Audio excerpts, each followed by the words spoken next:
Hello everyone, this is Silky Khanna. So let us start with lecture 5 of teaching aptitude. The topics that we would be covering are factors affecting teaching style, types of teaching methods, categorization of teaching techniques and learning pyramid. So moving on to our very first slide, the first topic that we would be discussing is teaching style. किस किस तरीके से एक teacher class में पढ़ा सकता है। तो देखिए, अगर हम ब्रॉड कैटेगरीज में क्लासीफाई करना चाहें तो तीन मेन टीचिंग स्टाइल्स होते हैं। सबसे पहले डायरेक्ट, इस तरीके का टीचर एक ऑटोक्रेटिक टीचर कहलाएगा जो कि सिर्फ और सिर्फ डिसीजन खुद से लेगा, बच्चों से कोई भी फीडबैक नहीं लेगा, यहाँ तक कि बच्चों की प्रॉब्लम्स को भी ओवरलुक कर देगा टू अ सर्टेन एक्सटेंट। ऐसी क्लासेस में रोट लर्निंग को, क्रैम करने को, रट्टे लगाने को ज़्यादा प्रमोट किया जाता है। बच्चों की क्या प्रॉब्लम्स हैं या बच्चों से फीडबैक लेने पे या बच्चों के साथ इंटरैक्ट करने पे ध्यान नहीं दिया जाता है। कम्युनिकेशन वन वे रहेगा और क्लास का एटमॉस्फेयर काफ़ी स्ट्रिक्ट रहेगा। तो ये है डायरेक्ट स्टाइल। डिस्कस वाले में क्या होता है, इंटरैक्टिव क्लास होगी, टू वे कम्युनिकेशन होगा, टीचर डिसीजन तो खुद लेगा लेकिन बच्चों से सजेशंस लेगा कि वो किस तरीके से पढ़ाए, बच्चों से फीडबैक लेगा कि बच्चों को क्या प्रॉब्लम्स आ रही है और उसके अकॉर्डिंग वो अपने टीचिंग मेथड्स का इस्तेमाल करेगा। And the last one that we have is delegate. Delegate का मतलब होता है सिर्फ और सिर्फ इंस्ट्रक्शंस देना और बाकी का सारा काम बच्चों के ऊपर छोड़ देना। सो बेसिकली ऐसे केसेस में क्या होता है कि बहुत ज़्यादा केओस हो जाता है क्लास में। इसीलिए काफ़ी high level of skilled teacher होना चाहिए है, तभी वो डेलीगेटिंग मेथड से पढ़ा सकता है। क्योंकि डेलीगेटिंग मेथड में टीचर सिर्फ एक फैसिलिटेटर, एक सपोर्टर के तौर पे काम करता है और एक्चुअल में सारा काम जो है वो स्टूडेंट्स को खुद से करना पड़ता है। वो सिर्फ और सिर्फ अपनी प्रॉब्लम्स जो है वो टीचर के साथ डिस्कस कर सकते हैं और टीचर जो है वो एक रिसोर्स पर्सन, एक गाइड के तौर पे उन्हें गाइड करता रहेगा। कौन सा वाला स्टाइल कहाँ सूटेबल होगा? देखिए, जहाँ पर कोई नया टॉपिक है जिसकी बच्चों को नॉलेज नहीं है, अंडरस्टैंडिंग नहीं है, तो वहाँ पर इंटरेक्शन होना मुश्किल है, तो वहाँ पर हो सकता है डायरेक्ट स्टाइल काम आ जाए। जबकि जहाँ पर आपके बच्चे क्यूरियस हैं, नए नए क्वेश्चंस लेके आते हैं, नई चीज़ें जानना चाहते हैं, वहाँ पर डिस्कस करना बेहतर रहेगा। और डेलीगेटिंग स्टाइल जो है वहाँ सूटेबल होगा जहाँ पर आप अपने स्टूडेंट्स में क्रिएटिविटी जनरेट करना चाहते हैं, उनको जो है इंडिपेंडेंट बनाना चाहते हैं, उनके अंदर प्रॉब्लम सॉल्विंग स्किल्स डेवलप करना चाहते हैं, तब आप काम उन पे छोड़ देंगे कि वो इंडिपेंडेंटली क्रिएटिविटी अप्लाई करके, प्रॉब्लम सॉल्विंग स्किल्स जो है वो डेवलप करके किसी भी काम को एग्जीक्यूट करना खुद से सीखे। अगर हम बात करें टीचर के नॉलेज, स्किल्स और एक्सपीरियंस की, तो ये जो डायरेक्ट वाला स्टाइल है इसमें सबसे कम नॉलेज, स्किल्स और एक्सपीरियंस चाहिए, जबकि डेलीगेटिंग स्टाइल में सबसे ज़्यादा नॉलेज, स्किल्स और एक्सपीरियंस होना चाहिए है एक टीचर में। ऐसा क्यों? ऐसा इसलिए क्योंकि क्लास में खड़े होके बच्चों को डांट देना, चुप करा देना और सिर्फ अपनी बात बोलते रहना ये बहुत आसान है, तो इसमें कोई इतने ज़्यादा स्किल्स और एक्सपीरियंस नहीं चाहिए है, लो एबिलिटीज़ रिक्वायर्ड। लेकिन क्लास में सारा काम स्टूडेंट्स को डेलीगेट कर देना, उनको सिर्फ इंस्ट्रक्शन देना, लेकिन क्लास का एनवायरनमेंट इस तरीके का बना के रखना कि बिना केओस के बच्चे सही तरीके से काम करें। और जब बच्चे जो है अलग अलग प्रोजेक्ट्स पे काम करेंगे, उनके अंदर प्रॉब्लम सॉल्विंग एबिलिटी तो डेवलप होगी, लेकिन हर बच्चे से अलग अलग तरीके का फीडबैक मिलेगा।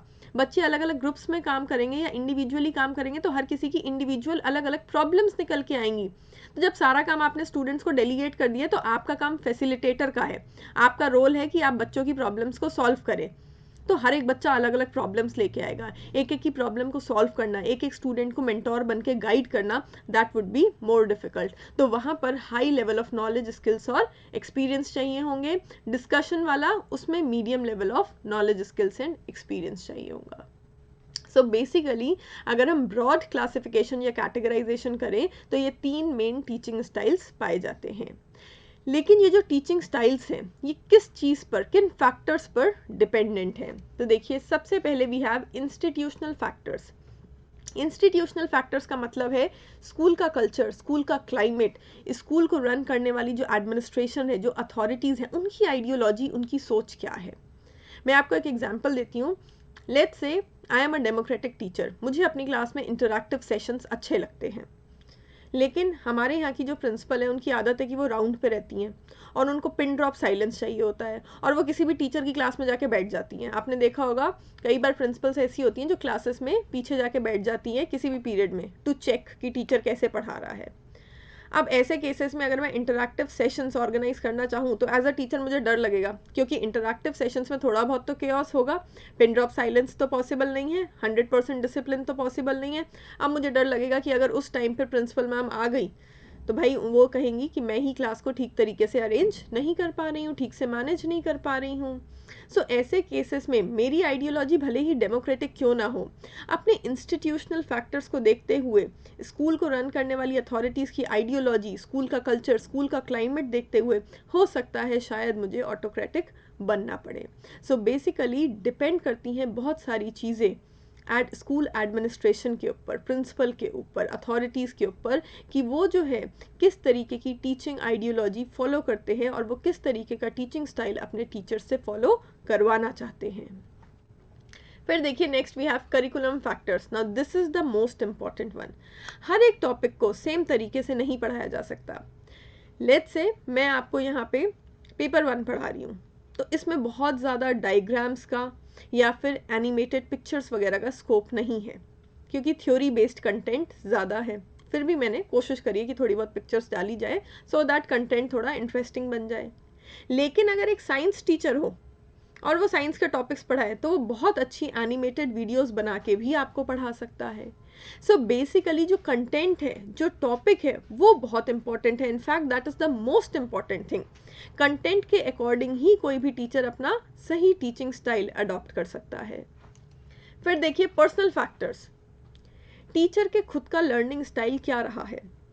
Let's say I was a teacher जिसने हमेशा ओपन माइंडेडनेस रखी और बच्चों के कन्फ्यूजन को दूर करने की कोशिश करी, बच्चों से फीडबैक लेने की कोशिश करी, और मुझे हमेशा अच्छा लगता है जब बच्चे इंटरैक्ट करते हैं और क्लास में क्वेश्चंस पूछते हैं। सो मेरी लर्निंग आइडियोलॉजी ये है कि बच्चा टॉपिक को ठीक तरीके से समझे और मैं अपने प्रोफेशन को लेकर 100% कमिटमेंट देना चाहती हूँ। ज़रूरी नहीं होता कि क्लास में बच्चा जो भी क्वेश्चन पूछे टीचर को उसका आंसर पता ही हो, लेकिन बच्चे को टालने से अच्छा या बच्चे को डांटने से अच्छा ये होता है कि हम उस टॉपिक के ऊपर खुद रीड करें और फिर बच्चे को आंसर दे अगर नहीं आता है हमको पहले से तो। सो बेसिकली टीचर का खुद का लर्निंग ओरिएंटेशन क्या है, उसका खुद का कमिटमेंट और डिवोशन कितना है टीचिंग के प्रति, अपने प्रोफेशन के प्रति, वो भी मैटर करेगा। फिर देखिए next we have professional factors. Professional factors are guided by code of ethics और कोड ऑफ एथिकल बिहेवियर। जितने भी प्रोफेशंस हैं, चाहे वो सीए का हो, चाहे वो लॉयर का हो, चाहे वो प्रोफेसर का हो, there are higher education bodies जो इनको मैनेज करती हैं। जैसे हमारी फील्ड में यूजीसी है, सीबीएसई है, एनटीए है, तो ये कुछ गाइडलाइंस इशू करती हैं। इनकी जो गाइडलाइंस है, जो रूल्स एंड रेगुलेशंस हैं, उनको फॉलो करते हुए, उनको मानते हुए, उनको इम्प्लीमेंट करते हुए ही एक टीचर अपना टीचिंग स्टाइल जो है वो अडॉप्ट कर सकता है। इसके अलावा कोड ऑफ एथिकल बिहेवियर होते हैं, या फिर हम कह सकते हैं कोड ऑफ नॉर्म्स, कि किस तरीके से एक टीचर को प्रोफेशनली क्लास में बिहेव करना चाहिए है। लेट्स से मेरे स्टूडेंट्स क्लास ख़त्म होने के बाद भी मुझसे जो है अपनी प्रॉब्लम्स डिस्कस करना चाहते हैं और मैं उसके लिए उन्हें एक्स्ट्रा टाइम देती हूँ। Now this is under my code of ethics. मेरे प्रोफेशन में ये चीज़ जायज़ है कि मुझे बच्चे को एक्स्ट्रा टाइम देना चाहिए अगर उसको समझ में नहीं आ रहा है तो। लेकिन बच्चा अपनी पर्सनल प्रॉब्लम्स डिस्कस कर रहा है, या मैं बच्चों के साथ बैठ के लंच कर रही हूँ, या बाहर घूमने जा रहे हैं, now this is beyond the boundary of code of ethical behaviour. किसी भी टीचर के कोड ऑफ एथिक्स की बाउंड्री के बाहर होंगी ये चीज़ें। किसी भी तरीके का पर्सनल रिलेशनशिप नहीं होना चाहिए है। सो एक प्रोफेशनल रिलेशनशिप जो कोड ऑफ एथिक्स अलाउ करे, उसको इम्प्लीमेंट करते हुए सही टीचिंग स्टाइल जो है अपने टीचर को अडॉप्ट करना चाहिए है। Next we have career stage factors. For example, जब कोई टीचर फर्स्ट टाइम पढ़ाता है तो उसको भी 100% कॉन्फिडेंस नहीं होता कि वो टॉपिक को किस तरीके की मेथडोलॉजी या किस स्टाइल को फॉलो करके पढ़ाए, तो वो एक्सप्लोर करता है। तो स्टार्टिंग में कोई भी टीचर जो है वो एक्सप्लोरेटिव होता है, वो एक्सप्लोर करता है, अलग अलग तरीके से अलग अलग टीचिंग स्टाइल्स और मेथड्स को अडॉप्ट करके पढ़ाने की कोशिश करता है। फिर धीरे धीरे करके उसको आइडिया हो जाता है कि मेजॉरिटी ऑफ द स्टूडेंट्स को किस तरीके से समझ में आ रहा है, तो वो जो है उस चीज़ को अपने करियर का पार्ट बना लेता है, अपने टीचिंग स्टाइल का पार्ट बना लेता है। अच्छा, फिर कुछ टीचर्स ऐसे होते हैं जो सालों से पढ़ा रहे हैं, 20 साल 25 साल, वो कंजर्वेटिव हो जाते हैं कई बार कि हम तो 20 साल से इसी तरीके से पढ़ा रहे हैं, अब अगर कोई हमें चेंज करने को बोलेगा तो हम तो नहीं चेंज करेंगे, कोई नई टीचिंग मेथड आ गया है, कोई नए स्टाइल है तो हम तो उनको फॉलो नहीं करेंगे।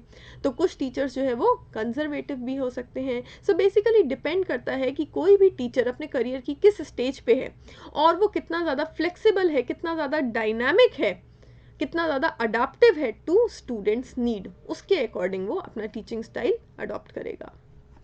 And the last one we have knowledge factors. किस चीज़ की नॉलेज? पेडागॉगी, यानी कि बच्चों के कैरेक्टरिस्टिक्स को समझना और कंटेंट को समझना। सबसे पहली चीज़ तो मुझे कंटेंट समझ में आना चाहिए पढ़ाने से पहले। एज अ टीचर मुझे अपने कंटेंट की कंप्लीट नॉलेज होगी, तभी मैं आइडिया लगा पाऊंगी कि किस तरीके से उस टॉपिक को क्लास में पढ़ाना चाहिए है। सेकेंड थिंग, मुझे नॉलेज होनी चाहिए, मुझे पता होना चाहिए कि मेरे सामने जो स्टूडेंट्स बैठे हैं उनकी आइडियोलॉजी क्या है, उनकी एज क्या है, उनकी मेंटल फैकल्टीज़ का कितना डेवलपमेंट ऑलरेडी हो चुका है, वो किस स्टेज ऑफ लर्निंग पे हैं, तो उसके अकॉर्डिंग मैं अपना सही टीचिंग स्टाइल अडॉप्ट करूंगी।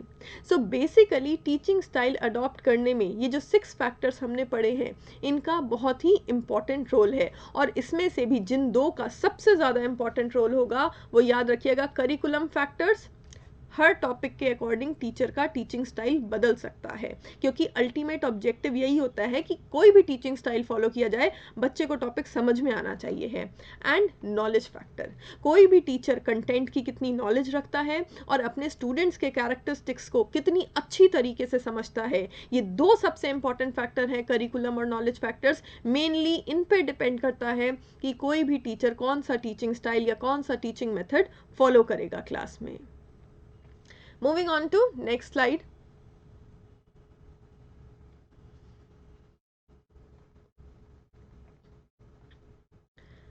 Now we would be discussing types of teaching methods.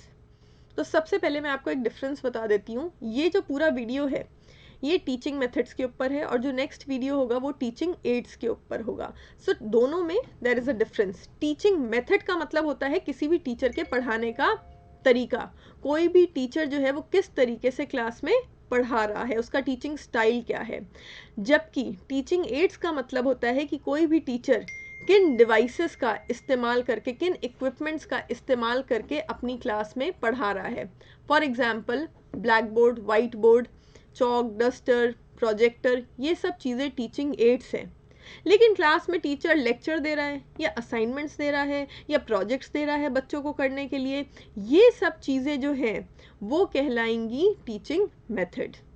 तो सबसे पहले आइए हम डिस्कस करते हैं कि टीचिंग मेथड्स को किन पार्ट्स में क्लासिफाई किया जा सकता है, कैटेगराइज किया जा सकता है। तो देखिए 2 पार्ट्स में हमने कैटेगराइज किया है, teacher centred method and pupil centred method. Teacher centred approach या हम कह सकते हैं स्टूडेंट सेंटर्ड अप्रोच। तो सबसे पहले हम इन दोनों को समझते हैं। देखिए टीचर सेंटर्ड मेथड, ये ऐसा मेथड है जिसमें teacher will dominate the class. Teacher एक लीडर की तरह एक्ट करेगा, टीचर क्लास को डोमिनेट करेगा, ऑटोक्रेटिक होगा, रोट लर्निंग, याद करने को ज़्यादा प्रमोट किया जाएगा, समझाने पर कम ध्यान दिया जाएगा, और क्लास का एनवायरनमेंट ऑब्वियस सी बात है काफ़ी रिजिड, काफ़ी स्ट्रिक्ट होगा। ऐसे टीचर्स फ्लेक्सिबल नहीं होते हैं, वो अपने स्टूडेंट को समझ के नहीं पढ़ाते हैं, वो सिर्फ और सिर्फ उनको जो फिजिबल लगता है, उनके अकॉर्डिंग जो सही होता है, उस टीचिंग मेथड को फॉलो करके पढ़ाते हैं। जबकि जो हमारी प्यूपल सेंटर्ड या स्टूडेंट सेंटर्ड अप्रोच है, ऐसे केसेस में टीचर्स अडाप्टिव होते हैं, adaptive to the needs of learning of student. बच्चे की क्या लर्निंग रिक्वायरमेंट है उसको समझ के, कंटेंट को समझ के बच्चों के लिए लर्निंग इन्वायरमेंट प्रॉपर क्रिएट करते हैं। सो ऐसे टीचर्स काफ़ी ज़्यादा फ्लेक्सिबल और डायनामिक होते हैं, और ऐसे मेथड्स को फॉलो करने से बच्चों में क्रिएटिविटी और क्यूरियोसिटी जो है वो डेवलप होती है। सो ऐसे टीचर्स जो हैं उनका मेन काम याद कराना नहीं होता, उनका मेन काम होता है टॉपिक को ठीक तरीके से कॉम्प्रिहेंसिवली बच्चों को समझाना, स्टूडेंट्स के अंदर क्रिएटिविटी और प्रॉब्लम सॉल्विंग स्किल्स को डेवलप करना। सो बेसिकली हम कह सकते हैं कि जो प्यूपल सेंटर्ड मेथड है वहाँ पर टीचर जो है वो ज़्यादा फोकस करेगा बच्चों को काम डेलीगेट करने पर। डेलीगेट मतलब उनके ऊपर छोड़ दो, वो करें, और टीचर एक फैसिलिटेटर, एक सपोर्टर के तौर पर उनकी हेल्प करे। बाकी मेन काम सारा का सारा स्टूडेंट्स करें, ताकि वो इंडिपेंडेंटली चीज़ों को लर्न करना सीखें, उनके अंदर सेल्फ लर्निंग हैबिट भी डेवलप हो सके। तो देखिए अगर आपसे क्वेश्चन पूछ लिया जाए कि टीचर सेंटर्ड मेथड बेटर है या प्यूपल सेंटर्ड मेथड, तो हमारे दिमाग में फर्स्ट आंसर आएगा भाई प्यूपल सेंटर्ड मेथड बेटर है, ठीक है। But again everything is situational. मुझे एक बात बताइए, एक टीचर जिसके पास लिमिटेड टाइम है, ठीक है, और उसको पूरा सिलेबस कंप्लीट कराना है, तो क्या वो सारे ऐसे मेथड्स क्लास में अडॉप्ट कर सकता है जिनसे कि बच्चे क्रिएटिव बन सके? नहीं, नॉट पॉसिबल। टाइम लिमिट होता है, हर बच्चे की लर्निंग रिक्वायरमेंट अलग अलग होती है और स्कूल अथॉरिटीज़ इतना टाइम नहीं देती हैं। सो एक टीचर के पास भी कंस्ट्रेंट्स है। सो बेसिकली हम ये नहीं कह सकते कि कोई भी मेथड जो है वो बेटर है। अगेन चीज़ें सिचुएशनल हैं, जो रूल्स एंड रेगुलेशंस हैं उनको फॉलो करते हुए ही टीचर को पढ़ाना होता है। सो उसके अकॉर्डिंग, सिचुएशन के अकॉर्डिंग, लर्नर के अकॉर्डिंग ही एक टीचर जो है वो ठीक तरीके से लर्न कर पाएगा। तो सबसे पहले देखिए हम डिस्कस करते हैं teaching centred method. Teaching centred method में सबसे पहला है lecture method, which is what I am doing right now. मैं क्या कर रही हूँ, मैं सिर्फ लेक्चर दे रही हूँ, I am explaining the topic. तो लेक्चर मेथड में सिंपली एक टीचर क्लास में, स्पेशली जब स्टूडेंट्स काफ़ी ज़्यादा हों, तो टॉपिक को एक्सप्लेन करने की कोशिश करता है, नथिंग एल्स। अब हाँ, टीचर जब लेक्चर दे रहा है तो लेक्चर देते टाइम वो हो सकता है ब्लैक बोर्ड पे डायग्राम बना के भी चीज़ों को एक्सप्लेन कर दे, हो सकता है कोई वो मॉडल्स वगैरह साथ में दिखा के एक्सप्लेन कर दे। बट लेक्चर में सबसे इंपॉर्टेंट चीज़ होती है ओरल कम्युनिकेशन। लेक्चर का इनहेरेंट पार्ट है ओरली कम्युनिकेट करके पढ़ाना। बाकी साथ में कोई भी टीचिंग एड्स अगर एक टीचर इस्तेमाल करना चाहता है तो वो कर सकता है। फिर है लेक्चर कम डिमॉन्स्ट्रेशन मेथड। डिमॉन्स्ट्रेशन मतलब प्रैक्टिकली किसी भी काम को करके दिखा देना। सो लेक्चर कम डिमॉन्स्ट्रेशन में टीचर लेक्चर तो दे ही रहा है, लेकिन साथ के साथ हो सकता है किसी चीज़ को वो प्रैक्टिकली परफॉर्म करके भी दिखा रहा है। जैसे साइंस के टीचर्स होते हैं, वो टॉपिक को एक्सप्लेन करने के लिए साथ में एक्सपेरिमेंट्स भी करके दिखाते हैं। सो ऑब्वियस सी बात है, हम कह सकते हैं खाली लेक्चर देने से अच्छा है लेक्चर के साथ डिमॉन्स्ट्रेशन भी करके दिखाना। और डिमॉन्स्ट्रेशन का इस्तेमाल तब होता है जब बच्चों को कोई स्किल सिखाना है, हैंड्स ऑन ट्रेनिंग देनी है, उनको कोई कार्य को करना सिखाना है, कोई स्किल सिखाना है, इन दैट केस डिमॉन्स्ट्रेट करके दिखाना पड़ेगा। And the last one in this category we have is historical method. So historical method क्या है? हिस्ट्री पढ़ाने की बात नहीं हो रही है यहाँ पे। हिस्टोरिकल मेथड का मतलब है कि बच्चे की लाइफ में जो भी पास्ट एक्सपीरियंसेस हैं या जो पहले से उसने पढ़े हुए टॉपिक्स हैं, उनसे लिंक करके, उनसे रिलेट करके नए टॉपिक्स पढ़ाना। क्या होता है, जब ऑलरेडी एक बेस बना हुआ होता है तो इमारत उस बेस पे खड़ी करी जानी चाहिए है। अगर आप रैंडमली एक नया टॉपिक पढ़ाओगे तो समझ में आने के चांसेस कम है। बच्चे ने कोई टॉपिक पहले से पढ़ रखा है, उससे लिंक करके, उससे रिलेट करके, या फिर बच्चे की लाइफ में जो प्रीवियस पास्ट एक्सपीरियंसेस हैं उनसे रिलेट करके आप एग्जाम्पल्स वगैरह देके पढ़ाएंगे तो बच्चे को समझ में आने के चांसेस ज़्यादा होंगे।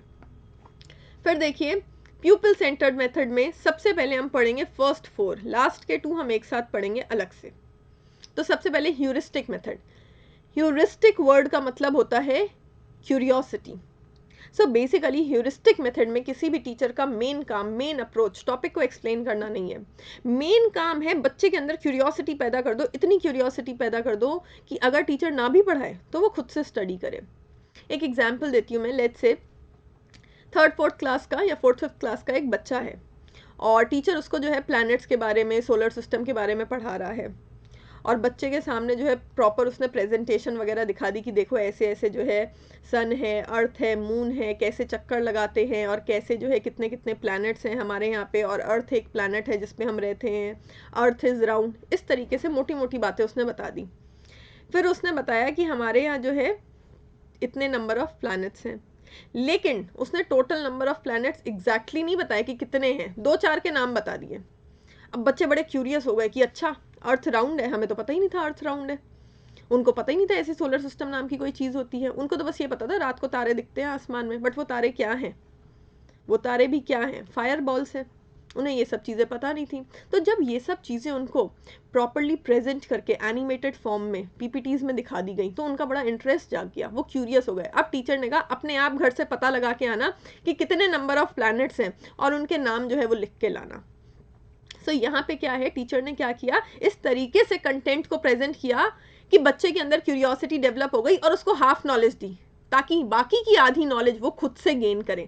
इस तरीके से बच्चे में सेल्फ लर्निंग की हैबिट डेवलप होगी। तो ये जो ह्यूरिस्टिक है, या इसको हम ह्यूरिस्को भी बोल सकते हैं, ये ह्यूरिस्टिक मेथड का मतलब है बच्चे के अंदर क्यूरियोसिटी पैदा करना, सो दैट वो खुद से चीज़ें ढूंढे। इसके एडवांटेज क्या होगी?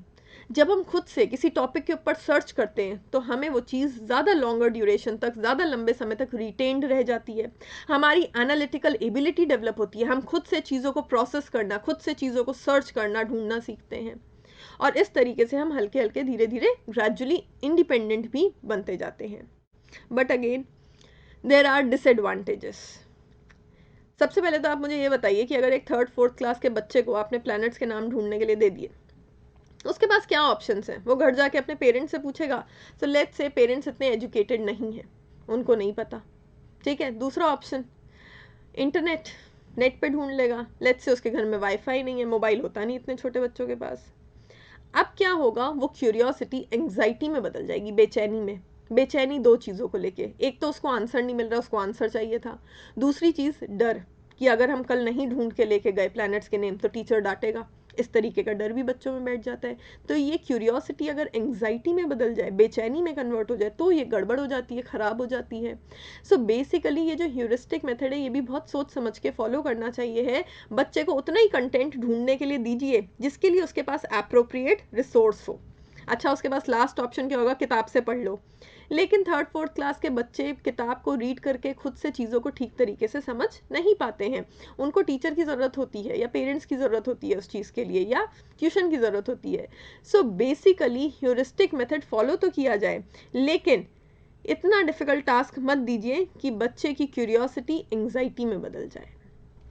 फिर देखिए, next we have assignment and project. इन दोनों को साथ में डिस्कस करते हैं।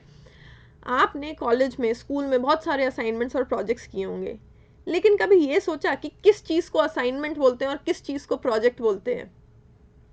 तो देखिए, असाइनमेंट जो है that is a narrower term, project जो है that is a wider term. Assignment बोलते थे, फॉर एग्जाम्पल इकोनॉमिक्स का टीचर है, उसने 4 क्वेश्चन दे दिए कि ये 4 क्वेश्चन है, इनके आंसर लिख के आना। ये समर होमवर्क है, समर हॉलीडे होमवर्क है। This was assignment. यहाँ पे क्वेश्चन किसने बनाया? टीचर ने बनाया। So who has done the planning? Planning has been done by the teacher. आपको तो सिर्फ आंसर लिखना है, आपको काम एग्जीक्यूट करना है। प्लानिंग टीचर ने करी है, उसने आपको क्वेश्चन बना के दिया है। और प्रोजेक्ट क्या होते हैं, मैं आपको एग्जाम्पल देती हूँ। लेट्स से आपको फाइनेंस की क्लास में बोला गया कि आपकी 2 महीने का समर हॉलीडेज हैं, आपको क्या करना है? आपको ये बताना है कि लास्ट 5 ईयर्स में निफ्टी और सेंसेक्स, ठीक है, हमारी स्टॉक मार्केट्स के जो इंडेक्स हैं, वो कितने ऊपर नीचे हुए हैं, क्यों हुए हैं, क्या रीजंस है, और उसकी वजह से कौन कौन से स्टॉक्स को सबसे ज़्यादा बेनिफिट हुआ है। यहाँ पे टीचर ने क्वेश्चंस बना के नहीं दिए हैं जिनका सीधे सीधे आंसर लिख लोगे। यहाँ पे टीचर ने सिर्फ एक टॉपिक दिया है, आपको उसके ऊपर डाटा कलेक्ट करना है, तब जाके आप उसका एनालिसिस करके रिजल्ट निकाल के लाएंगे। सो प्रोजेक्ट वाले केस में क्या होता है? Ranging from planning to analysis to execution and conclusion, everything is done by the student. Project के केस में टीचर सिर्फ टॉपिक बताता है, उस टॉपिक की प्लानिंग से लेके उसको एग्जीक्यूट करने तक, उसका कंक्लूजन निकालने तक सारा काम स्टूडेंट का होता है। जबकि असाइनमेंट मेथड में प्लानिंग का काम टीचर करके देता है, क्वेश्चंस वो बना के देगा, all you have to do is to write the answer. तो यानी कि आप एग्जीक्यूट करेंगे, प्लानिंग टीचर के द्वारा करी जाएगी असाइनमेंट मेथड में। इसीलिए असाइनमेंट नैरोअर है और प्रोजेक्ट वाइडर है। अब अगर मैं बोलूं कि क्रिएटिविटी या प्रॉब्लम सॉल्विंग एबिलिटी या इंडिपेंडेंट स्किल्स किस में डेवलप होंगे? प्रोजेक्ट में, ना कि असाइनमेंट में। असाइनमेंट्स याद करो, हम लोग को क्वेश्चंस के आंसर लिखने होते थे, हम लोग बुक से ढूंढते थे और लिखते थे। जबकि प्रोजेक्ट में हमें डाटा कलेक्ट करना पड़ता है, चीज़ों को सही तरीके से एनालाइज करना पड़ता है। तो हमारी एनालिटिकल एबिलिटी, हमारी क्रिएटिव एबिलिटी, हमारी प्रॉब्लम सॉल्विंग एबिलिटी, ये सारे स्किल्स डेवलप होते हैं जब हम प्रोजेक्ट मेथड से काम करते हैं। और प्रोजेक्ट ज़्यादातर ग्रुप्स में मिलते हैं, तो एक दूसरे के साथ, फेलो स्टूडेंट्स के साथ ग्रुप्स में काम करने से कहीं ना कहीं हमारे ग्रुप लर्निंग स्किल्स, एक दूसरे के साथ अच्छे इंटरपर्सनल और एमिएबल रिलेशनशिप्स रखना, टीम वर्क करना, ये सारी चीज़ें भी हम सीखते हैं। सो बेसिकली ज़्यादा लर्निंग किस में हो रही है? प्रोजेक्ट में, ना कि असाइनमेंट में। लेकिन असाइनमेंट या प्रोजेक्ट देते समय किसी भी टीचर को क्या बातें ध्यान में रखनी चाहिए हैं? सबसे पहले तो अपने स्टूडेंट्स की एज देखिए, उनकी मेंटल फैकल्टीज़ के बारे में जानिए कि उनके माइंड का कितना डेवलपमेंट हो चुका है और उनकी एज क्या है। उसके अकॉर्डिंग आप उनको right type of assignment and projects दीजिए, फर्स्ट थिंग। सेकेंड थिंग, बिल्कुल आसान मत दो। इतना आसान मत दो कि बस वो बुक पढ़े और उसमें से जो है कॉपी कर दे आंसर, नहीं, इतना आसान नहीं होना चाहिए। लेकिन इतना भी डिफ़िकल्ट मत दीजिए कि बच्चा सर्च ही नहीं कर पाए आंसर्स, या डाटा कलेक्ट ही नहीं कर पाए, चीज़ों को एनालाइज नहीं कर पाए, इतना भी डिफ़िकल्ट मत बनाइए। The appropriate word is challenging. Challenging assignment, challenging project दो जिसमें इतना भी आसान नहीं हो कि बच्चा जो है सिंपली कहीं से कॉपी करके कर ले, और इतना भी डिफिकल्ट नहीं हो कि वो कर ही नहीं पाए। चैलेंजिंग का मतलब है एक ऐसा टास्क दो जिसमें बच्चे की एनालिटिकल एबिलिटीज लगे, बिना एनालिटिकल एबिलिटीज लगाए हुए बच्चा उसको नहीं कर पाए। So assignment and project should be challenging enough, not very difficult, not very easy. Next we have discussion method. ये और कुछ नहीं, ग्रुप डिस्कशन की बात करी जा रही है यहाँ पे।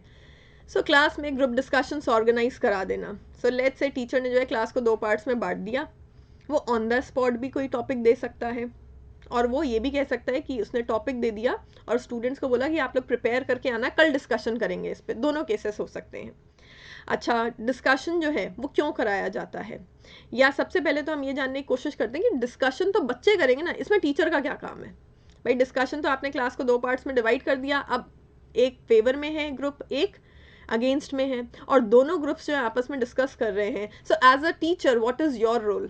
सो देखिए टीचर का क्या रोल होता है। कुछ बच्चे ऐसे होते हैं डिस्कशंस में हु डोमिनेट, जो बोलना बंद ही नहीं करते हैं, उनको शांत कराओ। वो ओवर कॉन्फिडेंट है, उनको थोड़ा नीचे लेके आओ।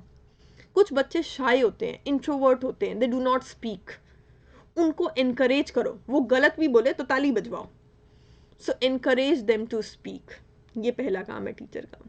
दूसरा काम, किसी भी प्रकार के पर्सनल कमेंट्स या पर्सनल रिमार्क पास नहीं होने चाहिए हैं डिस्कशन के टाइम, ये देखते रहना भी टीचर का काम है। थर्ड थिंग, बच्चों के अंदर एक टॉलरेटिंग एटीट्यूड डेवलप कीजिए।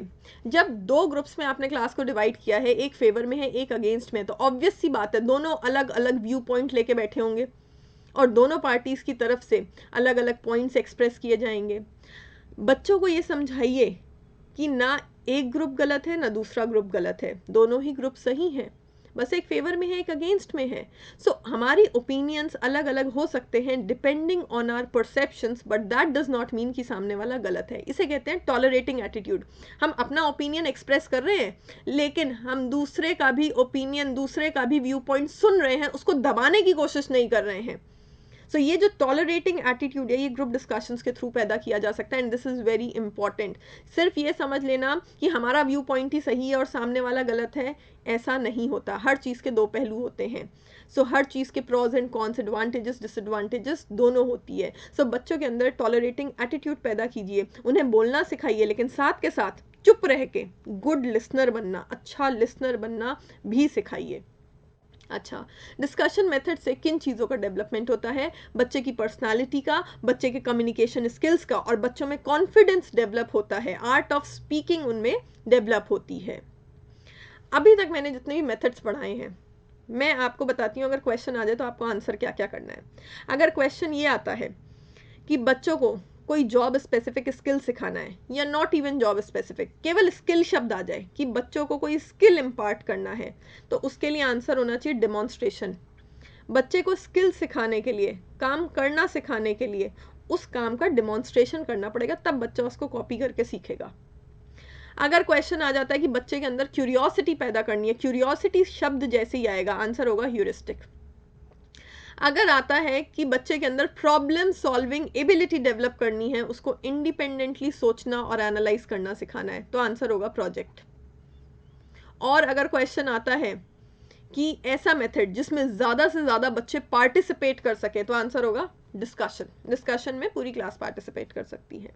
ठीक है, ये तो एक सिंपल चीज़ थी, सीधा सीधा आंसर था। लेकिन कई बार क्वेश्चन ट्विस्टेड आते हैं। मैं एग्जांपल देती हूँ। क्वेश्चन आ गया, ऐसा मेथड बताइए जिसमें बच्चों का सबसे ज़्यादा इन्वॉल्वमेंट हो और साथ के साथ प्रॉब्लम सॉल्विंग एबिलिटी भी डेवलप हो। अब जो बच्चे बड़ी जल्दी में हेस्टिली आंसर करेंगे, वो क्या पढ़ेंगे, ज़्यादा से ज़्यादा बच्चों का इन्वॉल्वमेंट हो, आंसर कर दिया डिस्कशन, वो गलत हो जाएगा। क्योंकि वहां पे सिर्फ इन्वॉल्वमेंट शब्द नहीं लिखा हुआ है, क्वेश्चन में लिखा है कि बच्चों का ज्यादा से ज्यादा इन्वॉल्वमेंट हो और प्रॉब्लम सॉल्विंग एबिलिटी भी डेवलप हो। तो मेरे कहने का पॉइंट यहाँ पे ये, क्वेश्चन को ठीक से पढ़ो। कई बार ऐसा होता है कि आप लोगों को कंफ्यूज करने के लिए 2 कैरेक्टरिस्टिक दे रखे होते हैं, तो आपको ऐसा मेथड चुनना है जिसमें वो दोनों कैरेक्टरिस्टिक हो। तो आंसर होगा प्रोजेक्ट, क्योंकि प्रोजेक्ट मेथड में प्रॉब्लम सॉल्विंग एबिलिटी भी डेवलप होगी जब बच्चा खुद से काम कर रहा है तो, और इन्वॉल्वमेंट भी होगा। कैसे इन्वॉल्वमेंट होगा भाई, प्रोजेक्ट में भी तो बच्चे छोटे छोटे ग्रुप्स में साथ में काम करते हैं, तो वो एक दूसरे के साथ इन्वॉल्व होते हैं, प्लस टॉपिक से भी इंगेज रहते हैं, टॉपिक में भी उनका इन्वॉल्वमेंट होता है। तो अगर जो है इन्वॉल्वमेंट शब्द भी आ रहा है क्वेश्चन में और प्रॉब्लम सॉल्विंग एबिलिटी भी आ रही है, दोनों शब्द आ रहे हैं, तब आंसर प्रोजेक्ट मेथड होगा। खाली अगर इन्वॉल्वमेंट की बात करी जाती तब आंसर डिस्कशन होता। सो बेसिकली क्वेश्चन को ठीक से रीड कीजिए। कई बार हम लोग क्या करते हैं, एक मेजर वर्ड जो हमें दिखाई पड़ता है क्वेश्चन में, हम उसके बेसिस पे आंसर कर देते हैं, लेकिन ऐसे ही आप लोगों को कंफ्यूज किया जाता है। कई बार 2-2, 3-3 कैरेक्टरिस्टिक्स, 2-2, 3-3 फैक्टर्स एक साथ क्वेश्चन में दे रखे होते हैं। उस केस में आपको आइडेंटिफाई करना होता है ऐसी चीज जिसमें वो सारे फैक्टर्स आते हों। Now moving on to last two, inductive and deductive method. This is very important. कोई पेपर ऐसा नहीं है जिसमें ये क्वेश्चन नहीं आए। देखो, इंडक्टिव डिडक्टिव टीचिंग में तो हम मेथड की फॉर्म में पढ़ेंगे, रिसर्च में भी ये वर्ड आएंगे इंडक्टिव डिडक्टिव मेथड, और रीजनिंग वाले टॉपिक में शब्द आएंगे इंडक्टिव और डिडक्टिव रीजनिंग। मतलब सेम है, लेकिन हर सब्जेक्ट के अकॉर्डिंग अप्रोच अलग हो जाएगी। रिसर्च में अप्रोच अलग है, रीजनिंग में अप्रोच अलग है, टीचिंग में अप्रोच अलग है, लेकिन इसका बेसिक कि ये होता क्या है इसको आप टीचिंग से ही समझ लें, इसी वीडियो से समझ लें। Moving on to next slide, मैं ये दोनों समझाती हूँ आपको, इंडक्टिव एंड डिडक्टिव क्या होता है।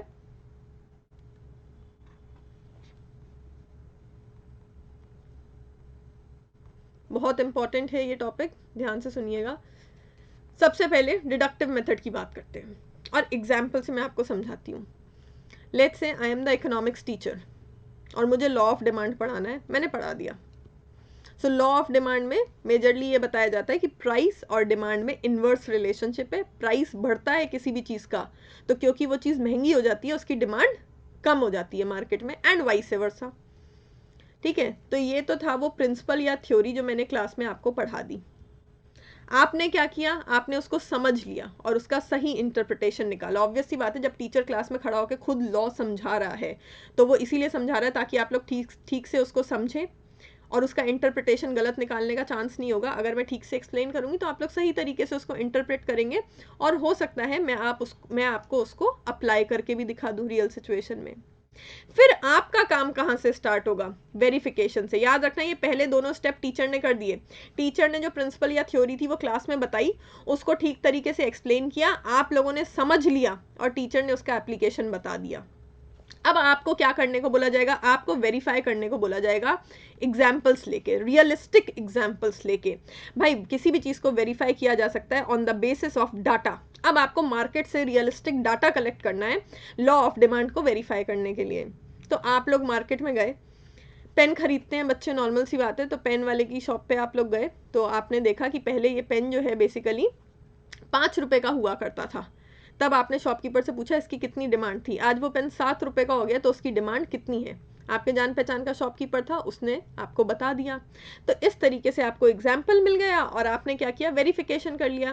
भाई शॉपकीपर ने बोला जब 5 रुपए का पेन था तो एक दिन में जो है 12 बच्चे खरीदते थे, और पेन महंगा हो गया, 7 रुपीज़ का हो गया, तो अब एक दिन में केवल 9 बच्चे पेन खरीद रहे हैं। तो जब पेन महंगा हो गया है तो कम बच्चे खरीद रहे हैं।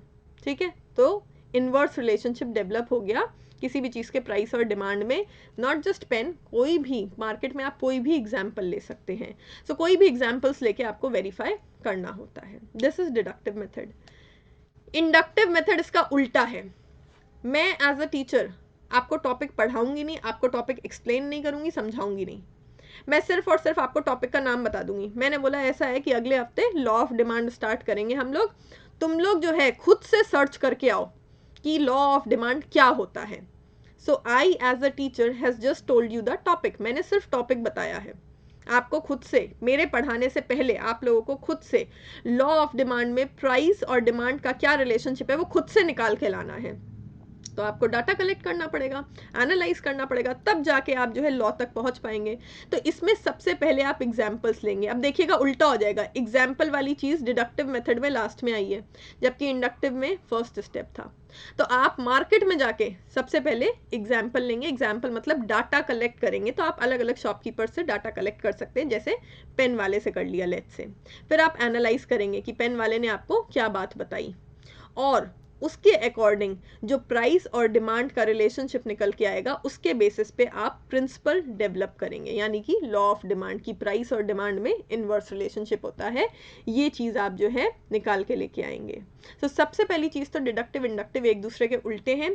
डिडक्टिव में पहले टीचर थ्योरी एक्सप्लेन कर लेता है और फिर जो है बच्चे उसको वेरीफाई करते हैं एग्जाम्पल्स के थ्रू। इंडक्टिव में टीचर सिर्फ टॉपिक का नाम बताता है, बच्चे पहले ही मार्केट से एग्जाम्पल्स लेके आएंगे, रियलिस्टिक सिचुएशंस के बारे में डाटा कलेक्ट करके लाएंगे और खुद से लॉ को डेवलप करेंगे, खुद से लॉ की नॉलेज तक पहुंचेंगे। ठीक है।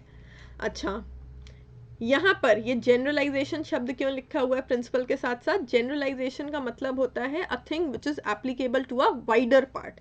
जब कोई भी चीज़ बहुत बड़े हिस्से पे एप्लीकेबल होती है तो हम कहते हैं जनरलाइजेशन। तो भाई लॉ ऑफ डिमांड सिर्फ इंडिया में एप्लीकेबल नहीं, it is applicable all over the world. तो ये एक जनरलाइज्ड लॉ है। हालांकि मार्केट में आप थोड़ी बहुत चीज़ों के एग्जाम्पल्स लेंगे। जब हम रिसर्च करते हैं तो सैम्पल लेते हैं, सारे के सारे रियलिस्टिक सिचुएशन हम नहीं ले सकते हैं। तो आप मार्केट में सैम्पल्स लेंगे, जिनको यहाँ एग्जाम्पल बोला गया है। तो मार्केट से आप सैम्पल या एग्जाम्पल लेंगे और आप जनरलाइजेशन यानी कि जो लॉ है, जो जनरल लॉ ऑफ डिमांड है, उस तक आप पहुंचेंगे। ठीक है। प्रॉब्लम क्या है इंडक्टिव मेथड की सबसे बड़ी, अब आप वो सुनिए। क्या अच्छा ठीक है, हमने माना कि हम बहुत सारे रियलिस्टिक सिचुएशंस लेके एनालाइज नहीं कर सकते। भाई एक स्टूडेंट है, एक स्टूडेंट क्या एक प्रॉपर रिसर्चर भी हो तो भी वो पॉपुलेशन के हर एक पार्ट को स्टडी नहीं कर सकता, हर कोई सैंपल लेके स्टडी करता है। तो लेट्स से मैंने 2 एग्जाम्पल ले लिए। अच्छा एक चीज़ और याद रखना, कंक्लूजन तक पहुंचने के लिए केवल एक एग्जाम्पल भी नहीं ले सकते हो, एक से ज़्यादा तो लेना ही पड़ेगा। कभी भी एक सिचुएशन के अकॉर्डिंग या एक एग्जाम्पल के अकॉर्डिंग कोई भी प्रिंसिपल डेवलप नहीं किया जा सकता है, हमेशा एक से ज़्यादा ही एग्जाम्पल लेना पड़ेगा। थोड़ा बहुत तो होना चाहिए ना सैम्पल में कुछ। तो मैं आपको एग्जाम्पल देती हूँ मैंने क्या किया। एक तो मैं पेन वाले भैया के पास गई, मैंने उनसे पूछ लिया। तो उन्होंने बताया था मुझे जो भी सिचुएशन, जो भी एग्जाम्पल मैंने आपको बताया था, उसके अकॉर्डिंग प्राइस और डिमांड में इन्वर्स रिलेशनशिप बैठ रहा था। सेम टाइम पे मैं गोल्ड मार्केट में चली गई, और गोल्ड मार्केट जो है उसमें एक्सेप्शनल केसेस होते हैं। सो गोल्ड मार्केट में क्या बोला सुनार ने कि भाई ऐसा है, अभी तो गोल्ड का प्राइस बहुत बढ़ रहा है और इसकी डिमांड भी बढ़ती जा रही है। तो प्राइस भी बढ़ रहा है, डिमांड भी बढ़ रही है, ये तो पॉजिटिव रिलेशनशिप हो गया, डायरेक्ट रिलेशनशिप हो गया। अब मैंने 2 केस लिए, एक गोल्ड मार्केट का, एक पेन मार्केट का। पेन मार्केट में प्राइस और डिमांड में इन्वर्स रिलेशनशिप आ रहा है और गोल्ड मार्केट में डायरेक्ट रिलेशनशिप आ रहा है। ऐसे में क्या एक स्टूडेंट किसी कंक्लूजन तक पहुंच पाएगा? नहीं पहुंच पाएगा। सो इंडक्टिव मेथड से कोई भी प्रिंसिपल डेवलप करने के लिए, जनरलाइज्ड लॉ तक पहुंचने के लिए क्या चीज जरूरी होती है? Uniformity of nature.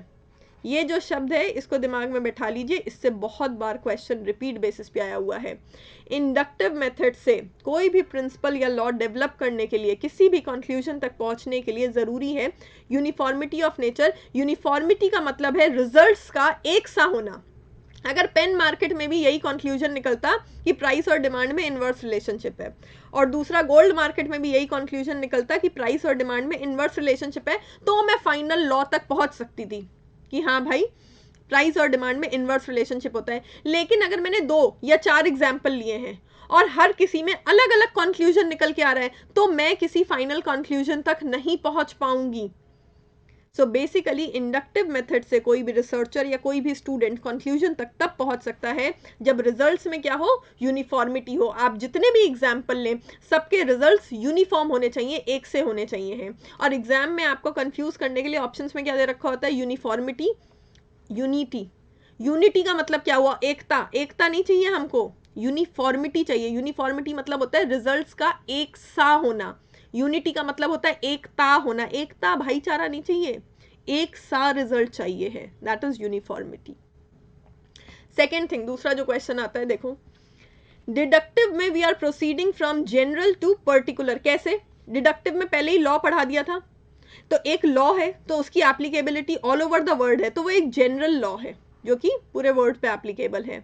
और फिर आप एक एक एग्जाम्पल्स लेके उसे वेरीफाई करते हो, तो एक एक एग्जाम्पल यानी कि पर्टिकुलर चीज़ें, स्पेसिफिक चीज़ें, पर्टिकुलर की जगह हम स्पेसिफिक शब्द का भी इस्तेमाल कर सकते हैं। सो हम जनरल से पर्टिकुलर की ओर जा रहे हैं। जबकि इंडक्टिव मेथड में सबसे पहले क्या लिया, एग्जाम्पल। तो आप एक एक अलग अलग एग्जाम्पल्स चूज कर रहे हो, तो यानी कि पहले आपने स्टार्ट किया है पर्टिकुलर एग्जाम्पल से, स्पेसिफिक एग्जाम्पल से, और फिर आप फाइनल प्रिंसिपल या फाइनल लॉ तक पहुंच रहे हैं। तो यानी कि एंड में आपका लॉ निकल के आया है, और लॉ क्या है, जनरलाइज्ड चीज है जो all over the world applicable है। सो डिडक्टिव में we are proceeding from general to particular, inductive में we are proceeding from particular to general.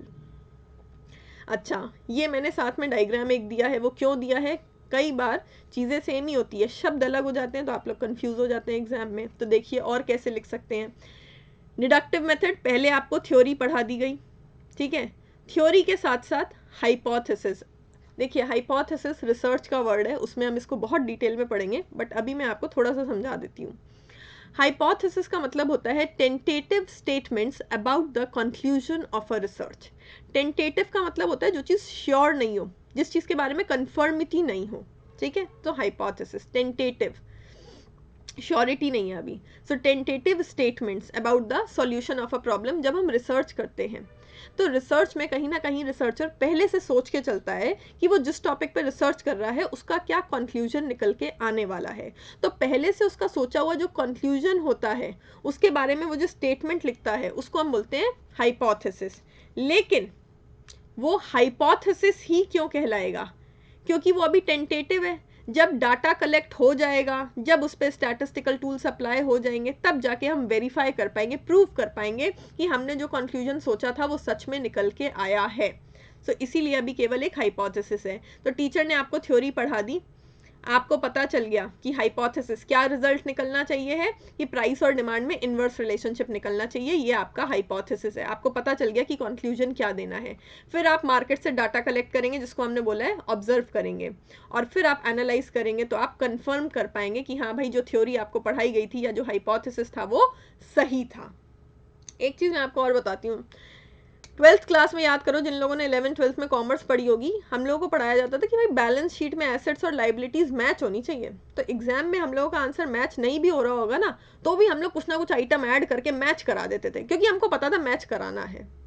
वही चीज़ यहाँ पे भी हो सकती है। जब टीचर ने थ्योरी पढ़ा दी क्लास में, लॉ पढ़ा दिया क्लास में, तो उसको साबित करना, वेरीफाई करना कोई बड़ी बात नहीं है।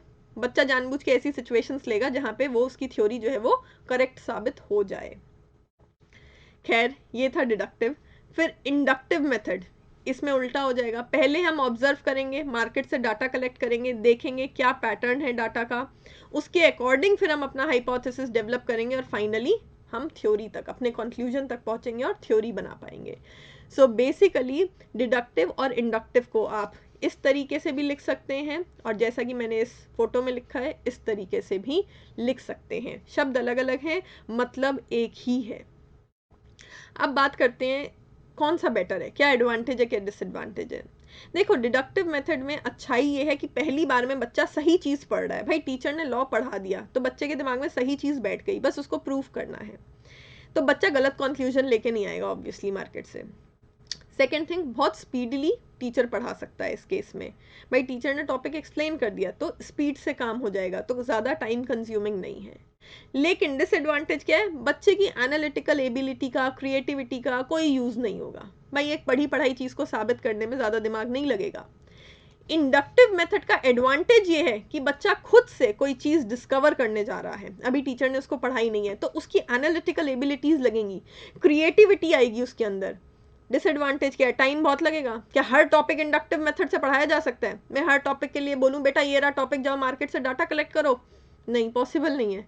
सो इंडक्टिव मेथड बहुत टाइम कंज्यूमिंग है, हर टॉपिक इस मेथड के थ्रू पढ़ाया नहीं जा सकता है। और सबसे बड़ी बात, ज़रूरी नहीं है कि बच्चा सही कंक्लूजन लेके आए, एक्सेप्शंस भी होते हैं। बच्चों को उन एक्सेप्शंस के बारे में नहीं पता होगा, वो मार्केट से अगर ज़रा सा भी डाटा गलत हुआ या बच्चों ने एनालिसिस गलत कर लिया तो वो गलत रिजल्ट निकाल लेंगे, और गलत रिजल्ट निकालेंगे तो कहीं ना कहीं उनके दिमाग में क्या होता है, जो चीज़ पहले हमारे दिमाग में बैठ जाती है उसको निकाल के फिर सही चीज़ को बैठाना बहुत मुश्किल हो जाता है। तो ये डिफ़िकल्टीज़ हैं। फिर भी अब अगर क्वेश्चन आता है कि हमने जितने भी मेथड्स पढ़े हैं उनमें से सबसे ज़्यादा अच्छा मेथड जिसके थ्रू क्रिएटिविटी बच्चे के अंदर डेवलप हो सके, सो क्रिएटिविटी इंडक्टिव मेथड से डेवलप होगी। किसी भी नई चीज़ की फाइंडिंग देनी हो तो वो इंडक्टिव मेथड के थ्रू होगा। याद रखना, क्यूरियोसिटी ह्यूरिस्टिक से था, प्रोजेक्ट मेथड से problem solving ability, independent characteristics बच्चे में डेवलप होंगे।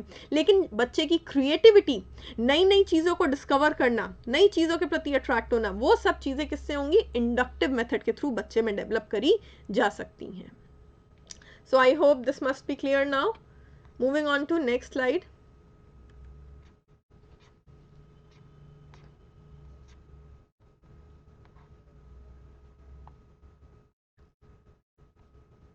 Now the other methods of teaching.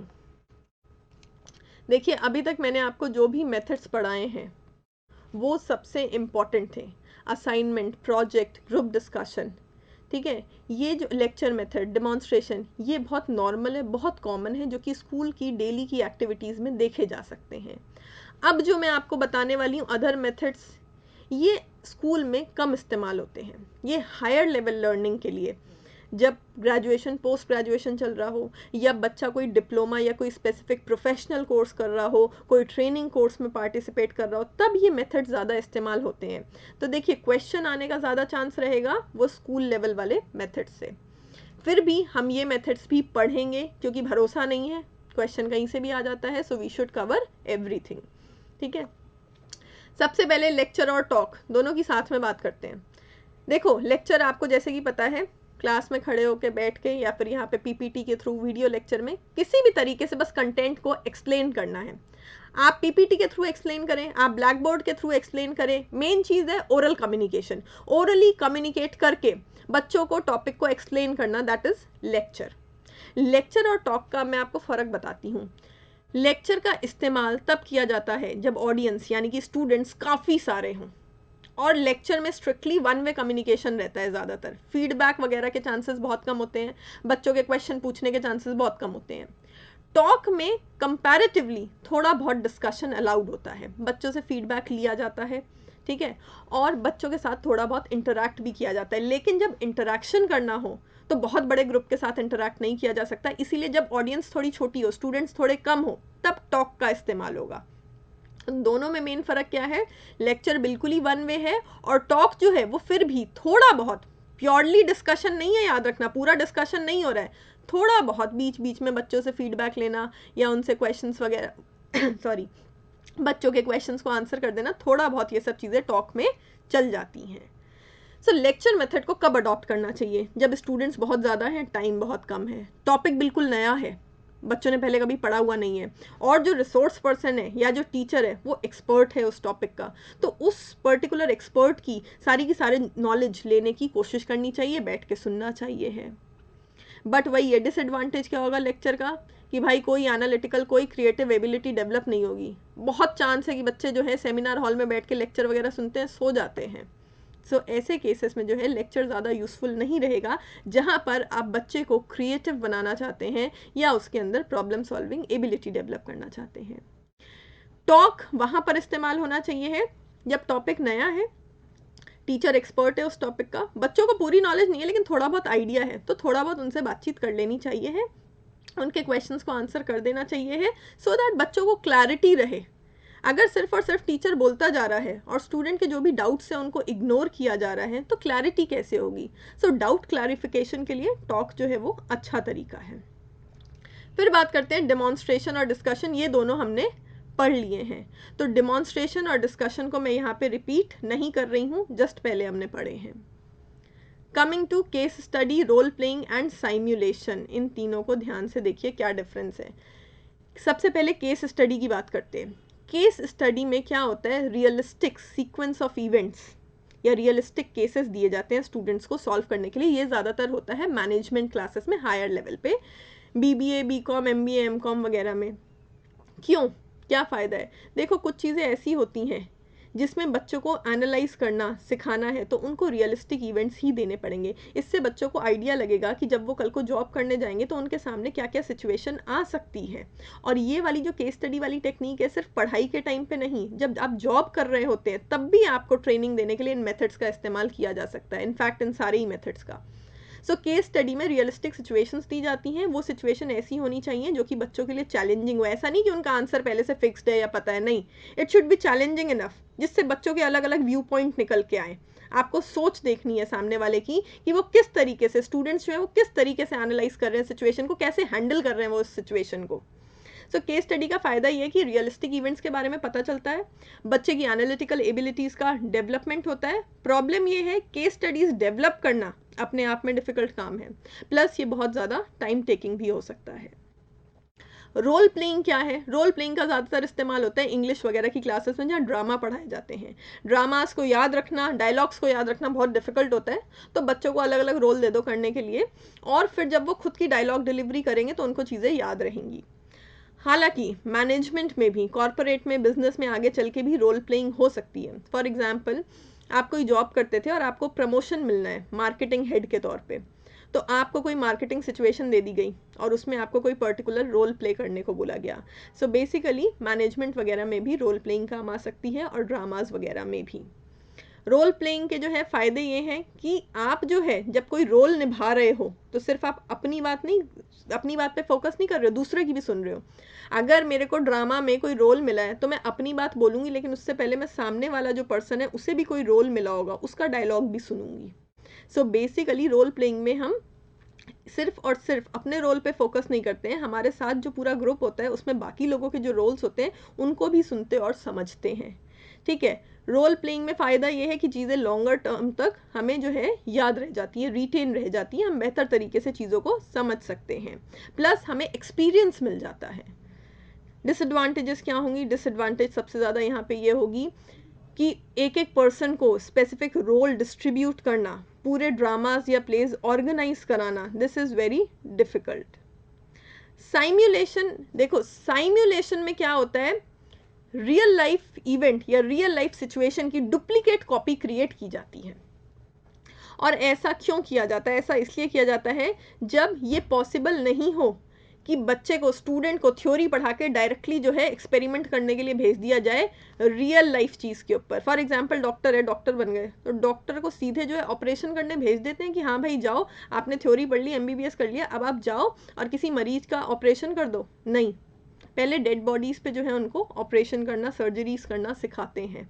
वो साइमुलेशन है, रियल लाइफ इवेंट की कॉपी बना दी जाती है, डुप्लीकेट सिचुएशन क्रिएट करी जाती है जिसमें पहले हैंड्स ऑन स्किल दिया जाता है, टेस्ट किया जाता है, फिर उनको रियल लाइफ सिचुएशन में एक्चुअल में भेजा जाता है। दूसरा एग्जाम्पल मैं देती हूँ, एयर होस्टेस कोर्स में जब ट्रेनिंग होती है तो उनको प्रॉपरली सिखाया जाता है कि क्राइसिस के टाइम पे, डिजास्टर के टाइम पे how they have to manage, कैसे पैराशूट्स ओपन करने हैं, कैसे पैसेंजर्स को रेस्क्यू करना है, ये सब चीज़ें सिखाई जाती हैं डुप्लीकेट सिचुएशन क्रिएट करके। ऐसा नहीं है कि उनको थ्योरी पढ़ा दी कि हाँ भाई पैराशूट तो ऐसे ओपन होगा और अगर कोई प्रॉब्लम आ जाए तो ऐसे ऐसे जो है ओपन कर लेना पैराशूट और पैसेंजर्स को रेस्क्यू कर लेना, और डायरेक्ट उनको पहली फ्लाइट पे भेज दिया। ऐसे नहीं किया जाता है, डुप्लीकेट सिचुएशन क्रिएट करी जाती है, क्राइसिस की सिचुएशन क्रिएट करी जाती है और उसमें उनको सिखाया जाता है कि उनको कैसे काम करना है। सो दिस इज साइमुलेशन। तो साइमुलेशन याद रखना केस स्टडी और रोल प्लेइंग से वाइडर है। रोल प्लेइंग में आप सिर्फ और सिर्फ एक एटमॉस्फेयर क्रिएट करोगे, लोगों को अलग अलग रोल्स दोगे करने के लिए। केस स्टडी में आप सिर्फ और सिर्फ कोई एक्चुअल इवेंट दोगे जिसका डिसीजन लेना होगा इंसान को। बट साइमुलेशन में आप पूरी डुप्लीकेट सिचुएशन क्रिएट करोगे और उसमें आप चाहोगे कि प्रॉपरली जैसे वो पर्सन रियल लाइफ इवेंट में एक्ट करता वैसे ही वो उस सिचुएशन में भी एक्ट करना सीखे। ऐसा ज़्यादातर क्राइसिस मैनेजमेंट, डिजास्टर मैनेजमेंट के लिए साइमुलेशन ट्रेनिंग दी जाती है। अच्छा, साइमुलेशन जो है इसकी एडवांटेज क्या होगी कि सबसे बड़ी एडवांटेज है कि एक्सपीरियंस मिल जाता है और वो एक्सपीरियंस डायरेक्टली आप रियल लाइफ इवेंट में नहीं ले सकते हो, that would be very dangerous. तो इसमें एक्सपीरियंस मिल जाता है और कॉन्फिडेंस आ जाता है to tackle such situations. Disadvantage, duplicate situation create करना बहुत ही टाइम कंज्यूमिंग और बहुत ज़्यादा कॉस्ट कंज्यूमिंग, पैसा भी बहुत लगता है, सो बहुत ज़्यादा टाइम कंज्यूमिंग और मनी कंज्यूमिंग प्रोसेस हो जाता है ये। ब्रेनस्टॉर्मिंग एंड बस ग्रुप, इन दोनों को साथ में पढ़ेंगे। Brainstorming is basically free willing. एक ग्रुप बना दिया और उसमें जो है बोला गया है जिसके जो मन में आए बोलो। ब्रेनस्टॉर्मिंग का मतलब ही होता है स्पीक योर आइडियाज आउट। आपके दिमाग में जो आइडिया आ रहा है उसको बोलिए, किसी प्रकार का रिस्ट्रिक्शन नहीं है और सोच समझ के नहीं बोलना है। हम लोग अपने मन की बात बोलने से डरते क्यों हैं? हमें लगता है सामने वाला मजाक उड़ा देगा हमारा। सो ब्रेनस्टॉर्मिंग में जो है मजाक उड़ाना अलाउड ही नहीं है। क्रिटिसाइज करना, ब्रेनस्टॉर्मिंग की खासियत यही है, क्रिटिसाइज करना अलाउड नहीं है। इसीलिए फ्री होके जिसके जो मन में आए वो बोल सकता है। ऐसी चीज़ें तब कराई जाती है, मेथड तब फॉलो किया जाता है व्हेन यू नीड क्रिएटिविटी। जब कोई क्रिएटिव आइडियाज चाहिए हैं, नई चीज़ों के बारे में सोचना है, तब ब्रेनस्टॉर्मिंग जो है वो यूजफुल रहती है। और बस ग्रुप में क्या होता है, छोटे स्मॉल ग्रुप्स बना दिए जाते हैं। जब डिस्कशन बहुत बड़े ग्रुप के बीच में पॉसिबल नहीं होता है तो क्या किया, let's say there were 100 students, छोटे 10-10 स्टूडेंट्स का ग्रुप बना दिया। वो 10-10 बच्चे आपस में डिस्कशन करेंगे और उसके बाद फाइनली जो भी उनका मॉडरेटर या लीडर या टीचर प्रेजेंट होगा उसके साथ वो डिस्कशन कर सकते हैं। ये होते हैं बस groups. Question and answer session and learning centre and reflection, तीनों चीज़ें। क्वेश्चन एंड आंसर सेशन कुछ खास नहीं है, इसमें तो क्या होता है, सेमिनार्स होते हैं जैसे। तो सेमिनार में एक्सपर्ट पर्सन आते हैं, वो किसी टॉपिक के बारे में आपको ज्ञान बांटते हैं, नॉलेज देते हैं, आप उसको सुनते हैं और एंड में उस टॉपिक से रिलेटेड, उस सेमिनार के एंड में जो भी क्वेश्चंस, जो भी डाउट्स होते हैं वो आप उनसे पूछ सकते हैं, बदले में आपको आंसर मिल जाएगा। ये बस इतना ही है। लर्निंग सेंटर में क्या होता है, किसी एक टॉपिक से रिलेटेड, देखो एक ही टॉपिक को लर्न करने के लिए अलग अलग किताबें भी होती हैं, अलग अलग एक्टिविटीज भी ऑर्गेनाइज कराई जा सकती हैं। सो टॉपिक एक ही होगा, एक ही टॉपिक पे फोकस है, एक ही टॉपिक को लर्न करने के लिए अलग अलग सेंटर्स बना दिए जाएंगे और उन सेंटर्स में अलग अलग बुक्स होंगी, अलग अलग रिसोर्सेज और अलग अलग एक्टिविटीज़ ऑर्गेनाइज कराई जाएंगी। बच्चों के अलग अलग ग्रुप्स बना दिए जाएंगे। सो लेट्स से एक ग्रुप को पहले लर्निंग सेंटर 1 पे भेजा तो उसने एक तरीके से उस टॉपिक को स्टडी किया, फिर अगले हफ्ते उसको लर्निंग सेंटर 2 पे भेजा तो उसने अलग तरीके से उसी टॉपिक को स्टडी किया। सो टॉपिक जो है उसको अलग अलग तरीके से जब बच्चा स्टडी करेगा तो उसको जो है ज़्यादा बेहतर तरीके से समझ में आ जाएगा। And last one, what is this reflection? Reflection भी एक क्वेश्चन आंसरिंग एक्सरसाइज ही है और कुछ नहीं। रिफ्लेक्शन में क्या किया जाता है, इंटरव्यू काइंड ऑफ थिंग होती है जिसमें डीप क्वेश्चंस पूछे जाते हैं स्टूडेंट से regarding what they have learned. Let's say एक सेमिनार ऑर्गेनाइज किया गया या फिर कोई जो है पर्टिकुलर जॉब स्किल सिखाने के लिए ट्रेनिंग ऑर्गेनाइज कराई गई। तो जब वो ट्रेनिंग सेशन पूरा हो जाएगा या सेमिनार पूरा हो जाएगा तब बच्चों को बैठा के टीचर पूछेगा क्या सीखा, क्या नहीं सीखा, क्या डाउट्स थे, क्या अच्छा लगा, क्या चीज़ अच्छी नहीं लगी, क्या लिमिटेशंस लगी। तो ये है reflection, to know what student has actually learned. बच्चे के बिहेवियर में, सीखने के बाद, ट्रेनिंग के बाद, सेमिनार के बाद बच्चे के बिहेवियर में कुछ चेंज दिख रहा है कि नहीं दिख रहा है, रिफ्लेक्ट होके वही चीज़ें जो उसने सीखी हैं वो दिख रही हैं कि नहीं दिख रही हैं। हालांकि इमीडिएट जैसे ही सेमिनार खत्म होगा या ट्रेनिंग खत्म होगी तो इमीडिएटली आप सिर्फ क्वेश्चंस पूछ के ये चीज़ देख सकते हैं कि भाई क्या सीखा, कितना सीखा, क्या लिमिटेशंस थी, स्पीकर के साथ आपको क्या प्रॉब्लम्स लगी, क्या चीज़ समझ में नहीं आई, क्वेश्चंस पूछ सकते हैं। अगर एक्चुअल में उसके बिहेवियर में चेंज हुआ है कि नहीं, उसने प्रैक्टिकली चीज़ों को सीखा है कि नहीं, वो देखना है तो थोड़ा टाइम रुक के आपको ऑब्जर्व करना पड़ेगा। जब बच्चा उस स्किल को प्रैक्टिस करेगा तब आपको ऑब्जर्व करना पड़ेगा कि उसके बिहेवियर में वो चीज़ें रिफ्लेक्ट हो रही हैं या नहीं हो रही हैं। फिर देखिए next we have team exercise, field exercise. Team exercise हम हर उस काम को कह सकते हैं जिसमें बच्चों को ग्रुप्स में साथ में मिलके काम करना होता है। टीम मतलब ग्रुप में साथ में मिलके काम करना। सो हर वो, चाहे वो प्रोजेक्ट हो जाए, चाहे वो लेट्स से ब्रेनस्टॉर्मिंग हो जहाँ पे ग्रुप में बैठ के काम करना है, चाहे वो बस ग्रुप हो जहाँ पे ग्रुप में बैठ के डिस्कशन करना है, ये सारी टीम एक्सरसाइजेज हैं। सो टीम एक्सरसाइज एक वाइडर टर्म है जिसमें हर वो एक्टिविटी जिसमें बच्चों को ग्रुप्स में काम करना है वो आएगी। सो टीम एक्सरसाइजेज का फ़ायदा होता है कि बच्चों को एक दूसरे के साथ एक दूसरे की ओपिनियंस को समझते हुए काम करना आ जाता है, उनके अंदर अच्छी ग्रुप एक्टिविटीज़ जो हैं वो डेवलप हो जाती हैं और वो एमिएबली एक टीम बन के एक दूसरे के साथ काम करना सीख जाते हैं। और फील्ड एक्सरसाइज में हर वो काम आ जाता है जिसमें बच्चा प्रैक्टिकली रियलिस्टिक सिचुएशन में जाके वो काम करना सीख रहा है। सो अगर कोई फील्ड एक्सरसाइज वाला मेथड टीचर को अडॉप्ट करना है, सो लेट्स से एक कॉमर्स का टीचर है, उसको फैक्ट्री की वर्किंग दिखानी थी, वो बच्चों को एक्चुअल में फैक्ट्री ले गया और वहाँ पे उसको जो है पढ़ा रहा है, मशीन्स दिखा रहा है, वहाँ पे पढ़ा रहा है। This is field exercise. Tourism department के जो है स्टूडेंट्स थे, उनको हिमालयास पे ले गए, वहाँ पे दिखा रहे हैं कि देखो कैसे कैसे माउंटेन फॉर्मेशन होता है। This is a field exercise. तो जहाँ पर टीचर बच्चों को एक्चुअल रियल सिचुएशन में ले जाएगा और वहाँ पे सिखाएगा, पढ़ाएगा, that is field exercise. Action learning भी ऑलमोस्ट सेम ही है। एक्शन लर्निंग जहाँ पे बच्चे एक्चुअली चीज़ों को परफॉर्म करके एग्जीक्यूट करके सीखते हैं। डायलॉग, बातचीत करके सीखना। यूज़ ऑफ इलस्ट्रेशन, एग्जाम्पल्स के थ्रू सीखना। Illustration mean example. डिबेट क्या होता है? ग्रुप डिस्कशन के जैसा ही होता है। फ़र्क ये है कि ग्रुप डिस्कशन में दो ग्रुप्स बने होते हैं, एक फेवर एक अगेंस्ट में, जबकि डिबेट में एक एक पर्सन को इंडिविजुअली अपनी ओपिनियन प्रेजेंट करनी होती है किसी भी चीज़ के ऊपर।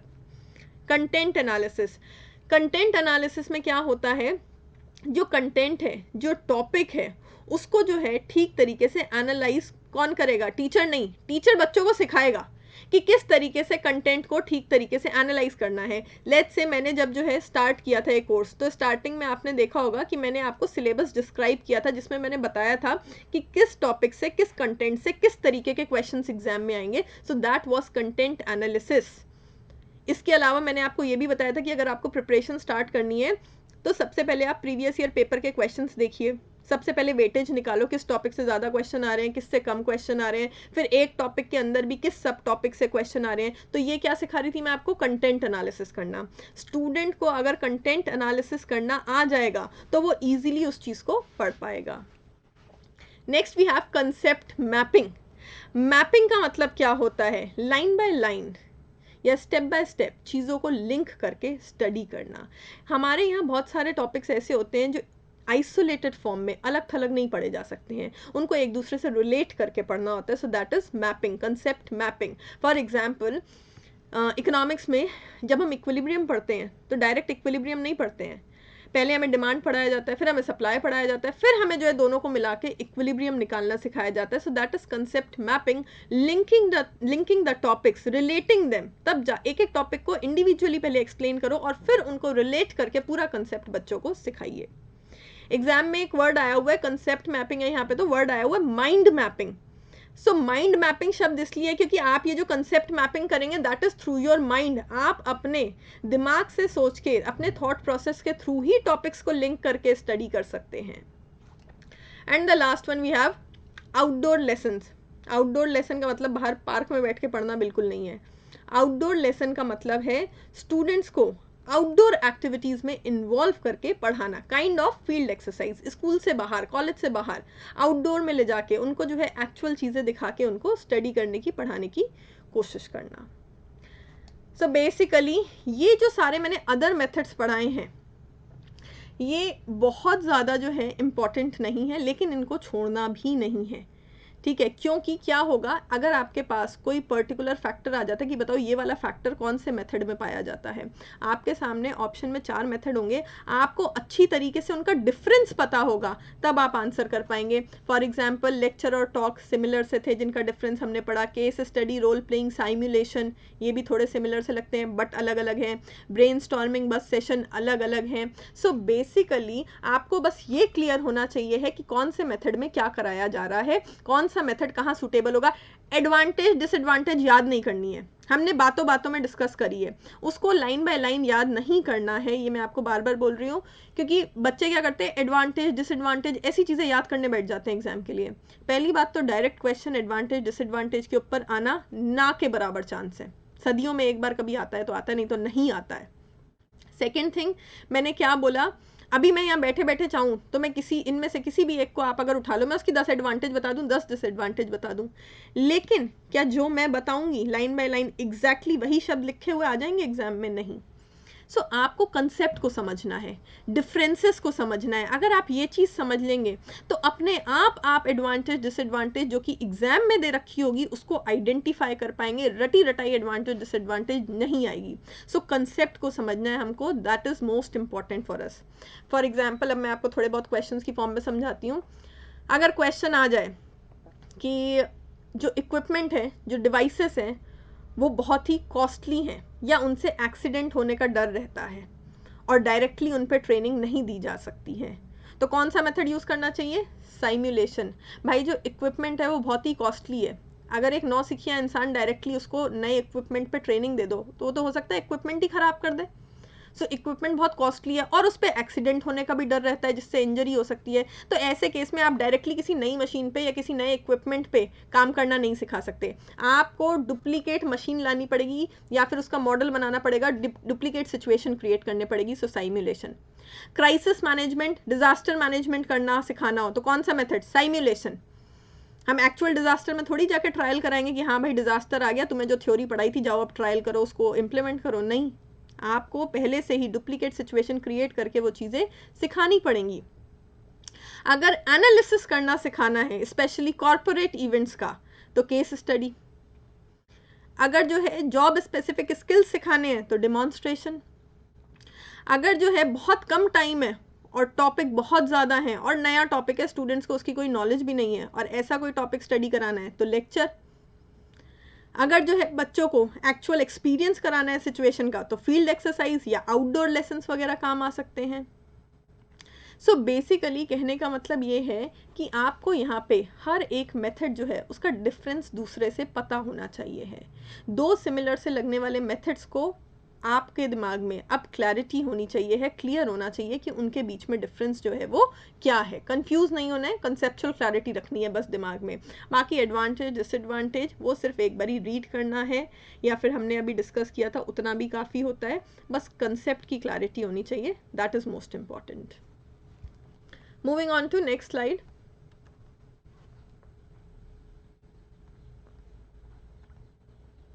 अच्छा, बिफोर दैट एक चीज़ रह गई, ये जो डायग्राम है हमारा सर्कल ऑफ लर्निंग। तो देखिए इसमें क्या है, सबसे पहले क्या होता है, कोई भी स्टूडेंट रीड करता है या सुनता है। दो सबसे इंपॉर्टेंट तरीके हैं बच्चे के पास, या तो वो टीचर के मुंह से उस टॉपिक को सुनेगा, लेक्चर सुनेगा, या फिर वो अपनी बुक के थ्रू रीड करेगा। ठीक है, अगर थोड़ी बहुत क्वेश्चन आंसरिंग अलाउड है, वो अपने डाउट्स टीचर के साथ क्लियर कर सकता है, तो मतलब वो टॉक कर रहा है, बात कर रहा है उस इशू के बारे में। उसके बाद जो है वो क्या करेगा, उस नॉलेज को अप्लाई करना सीखेगा। लेकिन सबसे एंड में ये आया है टीच द टॉपिक। ये क्यों आया मैं आपको बताती हूँ। कभी आपको कोई टॉपिक समझ में नहीं आ रहा हो या समझ में आ गया बट आप उसको याद नहीं रख पा रहे, रिटेन नहीं रख पा रहे, उसको दूसरे को पढ़ा दो, उसके बाद जिंदगी में कभी आप उस टॉपिक को नहीं भूलेंगे। This is the best thing. मैं हमेशा जब ऑफलाइन पढ़ाती थी तब भी मैं क्लास में यही कहती थी स्टूडेंट्स को, लेट्स से किसी को फाइनेंस डिफिकल्ट लगती है, किसी को इकोनॉमिक्स डिफिकल्ट लगती है, जिसको इकोनॉमिक्स डिफिकल्ट लगती है वो किसी दूसरे को इकोनॉमिक्स पढ़ा दो, जिसको फाइनेंस डिफिकल्ट लगती है वो किसी दूसरे स्टूडेंट को फाइनेंस पढ़ा दो। जो चीज़ जो टॉपिक आप एक बार दूसरे को पढ़ा लेंगे वो आप लाइफ लॉन्ग नहीं भूलेंगे, ये एक प्रूवन फैक्ट है। सबसे पहले देखिए आपने सुना या पढ़ा, रीड एंड हियर, उसके बाद उसके बारे में डिस्कस किया, बट सबसे एंड में है ये दो चीज़ें सर्कल ऑफ लर्निंग में। इनके बाद आप चीज़ें भूलेंगे नहीं, वो आपको लाइफ लॉन्ग याद रहेंगी। जब आप उसकी नॉलेज को या तो अप्लाई कर लो प्रैक्टिकली लाइफ में कभी भी तो आप नहीं भूलोगे, या फिर वो टॉपिक आप दूसरे को पढ़ा लो, आप लाइफ में कभी भी नहीं भूल सकते उस चीज़ को। Moving on to next slide.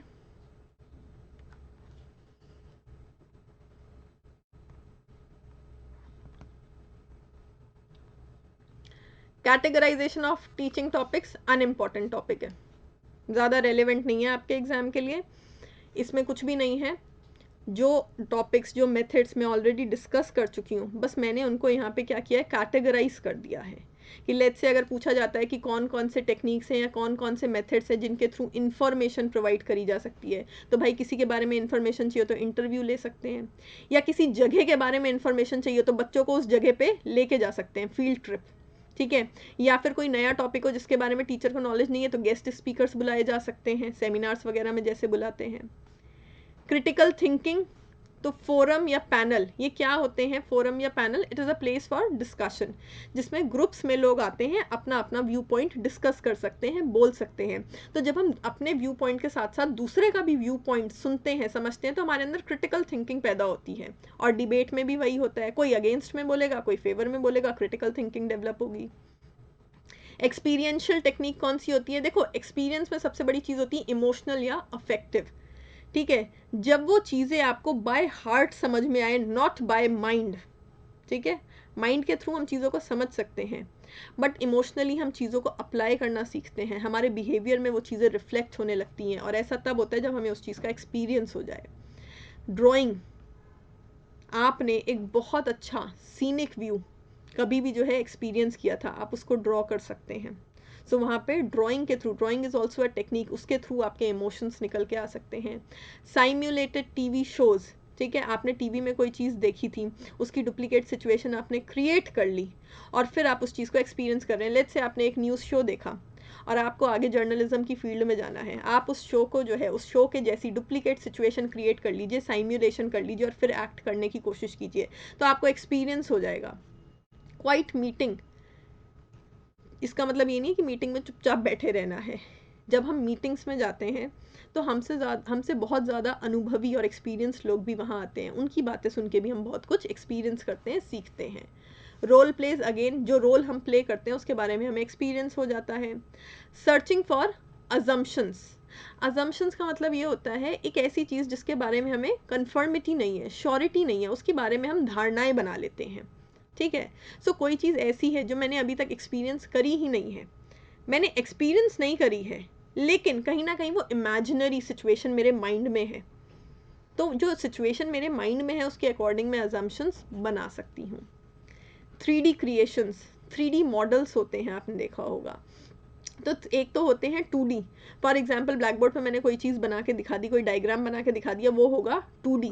लेकिन 3D जो होते हैं वो किसी भी चीज़ का मिनिएचर प्रेजेंटेशन होते हैं, मॉडल्स होते हैं। फॉर एग्जाम्पल एरोप्लेन है, उसका छोटा सा मॉडल दिखा दो तो वो 3D क्रिएशन कहलाएगा। सो लेट्स से किसी को एरोप्लेन रिपेयरिंग सिखानी है, ठीक है, तो आप उसको एक्चुअल एरोप्लेन पे रिपेयर करना सिखाओगे क्या? नहीं, 3D मॉडल पे जो है उसको सिखाओगे। या लेट्स से एक और एग्जांपल देती हूँ, डॉक्टर की फील्ड ले लीजिए, उस फील्ड में क्या होता है, स्केलेटन, ठीक है, कितनी बोन्स है बॉडी में, 206 बोन्स है। अब ये चीज़ पढ़ाने के लिए आप जो है रियल लाइफ इंसान की बॉडी के पार्ट्स तो नहीं गिना सकते, बोन्स नहीं गिना सकते, स्केलेटन का मॉडल होता है, उससे जो है आप उनको बताते हैं कि कितनी जो है बोन्स हैं। So this is 3D creation. Socratic questioning, what is the Socratic questioning? Socratic questioning को सबसे पहला शब्द जो आएगा डिसिप्लिन्ड, बहुत ही डिसिप्लिन्ड क्वेश्चनिंग होती है, जिसमें प्रॉपर सीक्वेंस ऑफ क्वेश्चंस पूछी जाती है और बहुत डीप में क्वेश्चन पूछे जाते हैं, एक क्वेश्चन से दूसरा क्वेश्चन निकल के आता है। सो लेट्स से आप किसी जो है फंक्शन में गए, किसी इवेंट में गए, ठीक है, कोई सिंगिंग शो था, तो पहले आपसे पूछा गया डिड यू लाइक इट, आपने बोला यस, फिर आपसे पूछेंगे व्हाई यू लाइक इट, क्यों, फिर आपने बताया क्यों पसंद आया, फिर जो है आपसे पूछा जाएगा would you like to come again, इतना पसंद आया कि दोबारा आना चाहोगे कि नहीं आना चाहोगे। तो डिसिप्लिन वे में सीक्वेंस ऑफ क्वेश्चन पूछी जा रही है, एक क्वेश्चन से रिलेट करके दूसरा क्वेश्चन पूछा जा रहा है for deeper understanding. Problem solving analysis, case study, simulation, problem based learning, ये सब हम डिस्कस कर चुके हैं, इनसे आप प्रॉब्लम सॉल्विंग एबिलिटी डेवलप कर सकते हैं। स्किल ट्रेनिंग के लिए demonstration and internship. So why demonstration and internship? Because demonstration में क्या होता है, किसी भी चीज़ को करके दिखाता है टीचर, और इंटर्नशिप में भले ही टीचर नहीं करके दिखा रहा है, इंटर्नशिप में प्रैक्टिकली आप जो है किसी जॉब को परफॉर्म कर रहे हैं। फॉर एग्जांपल कॉलेजेस होते हैं, उसमें 2-2 महीने, 3-3 महीने या 6-6 महीने की भी इंटर्नशिप्स कंपलसरी होती है, सो दैट स्टूडेंट जो है वो एक्चुअली कंपनी में जाए, कॉरपोरेट में जाए और वहाँ पे काम को करना सीखे। तो स्किल ट्रेनिंग, काम को करना सीखना, दो तरीके से, या तो टीचर डिमॉन्स्ट्रेट करके दिखाए या आप एक्चुअली किसी वर्क ऑर्गेनाइजेशन में जाके इंटर्नशिप कर लें। Moving on to next slide.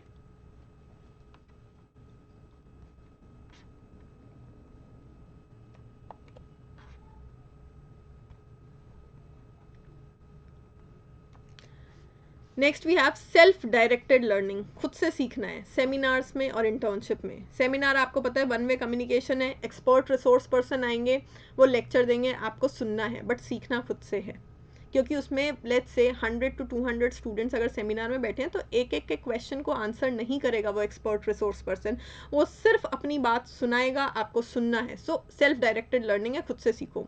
और इंटर्नशिप में भी आप जब किसी ऑर्गेनाइजेशन में वर्क करते हैं तो आपके ऊपर है कि आप कितना डीपली इन्वॉल्व होकर कितना सीख सकते हैं। कुछ लोग होते हैं जो नाम के लिए इंटर्नशिप करने जाते हैं कि हाँ भाई कॉलेज में रिक्वायरमेंट है, और कुछ लोग एक्चुअल में काम सीखने जाते हैं। So it is self directed, आप खुद से जितना सीखना चाहेंगे उतना सीख पाएंगे। लिंग्विस्टिक टेक्निक्स, ब्रेनस्टॉर्मिंग, कुछ भी बोलो, बिना क्रिटिसिज्म के, कोई कमेंट नहीं पास होगा आप पे। जर्नल राइट करना, उनको पब्लिश कराना, ये तो लैंग्वेज से रिलेटेड है। जर्नल को ठीक तरीके से लिखना सीखना, मैगजीन्स लिखना सीखना, पब्लिशिंग का काम करना। और ब्रेन स्टॉर्मिंग में लिंग्विस्टिक का मतलब होता है language related. So brainstorming में orally you learn to speak about your ideas, आप अपने आइडियाज़ को व्यक्त करना, एक्सप्रेस करना सीखते हैं। लॉजिकल मैथमेटिकल टेक्निक्स, इसमें आप चीज़ों को क्लासीफाई करना और कैटेगराइज करना सीखते हैं।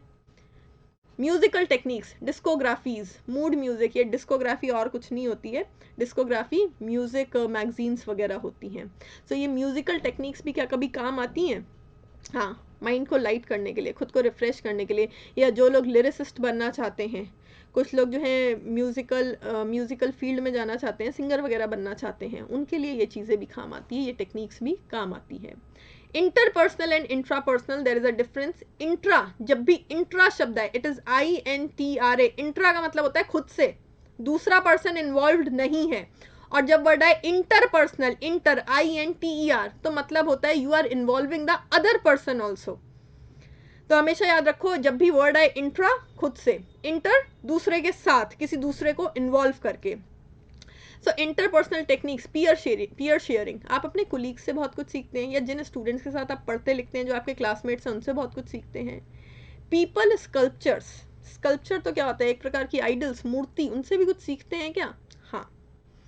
लेट्स से किसी की कॉन्वर्सेशन वीक है, वो डायरेक्टली दूसरों से बात नहीं कर पाता है, लोगों की स्कल्पचर्स हैं, समझ लो वो कहीं रोड पर जा रहा था, उसको जो है कोई स्कल्पचर बना हुआ दिख गया, वो उससे बात करने लगा, तो वो बेसिकली क्या कर रहा है, दूसरे इंसान की मूर्ति से कॉन्वर्सेशन करना सीख रहा है। लोग मिरर के आगे भी प्रैक्टिस करते हैं, तो इसमें स्कल्पचर्स के साथ प्रैक्टिस करनी है। सॉरी, बोर्ड गेम्स वगैरह खेलते हैं, जैसे कि स्क्रैबल आता है, जिसमें स्पेलिंग्स वगैरह बनानी होती हैं, इससे भी बच्चे सीखते हैं, बट स्क्रैबल खेलने के लिए 2-3 लोग चाहिए हैं।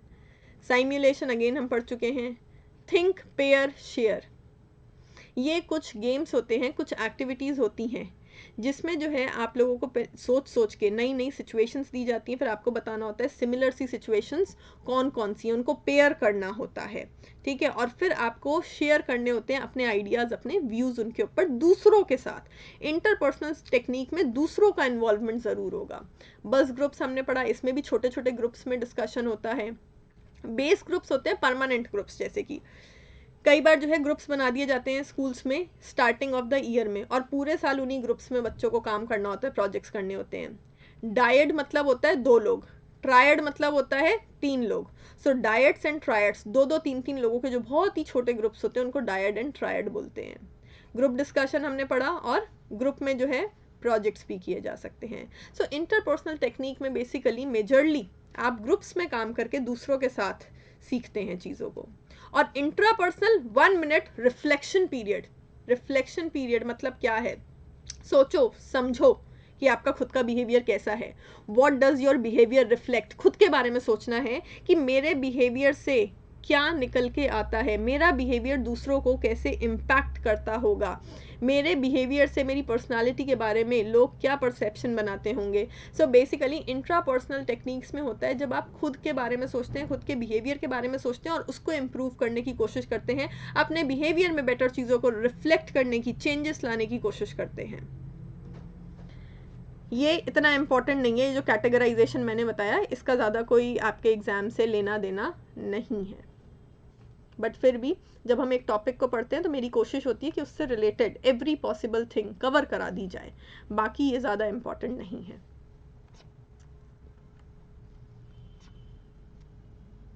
Moving on to next slide, this is very easy, cone of learning and learning pyramid, कुछ भी बोला जा सकता है इसको। तो देखिए बेसिकली हमने बहुत सारे टीचिंग मेथड्स पढ़े इस वीडियो में।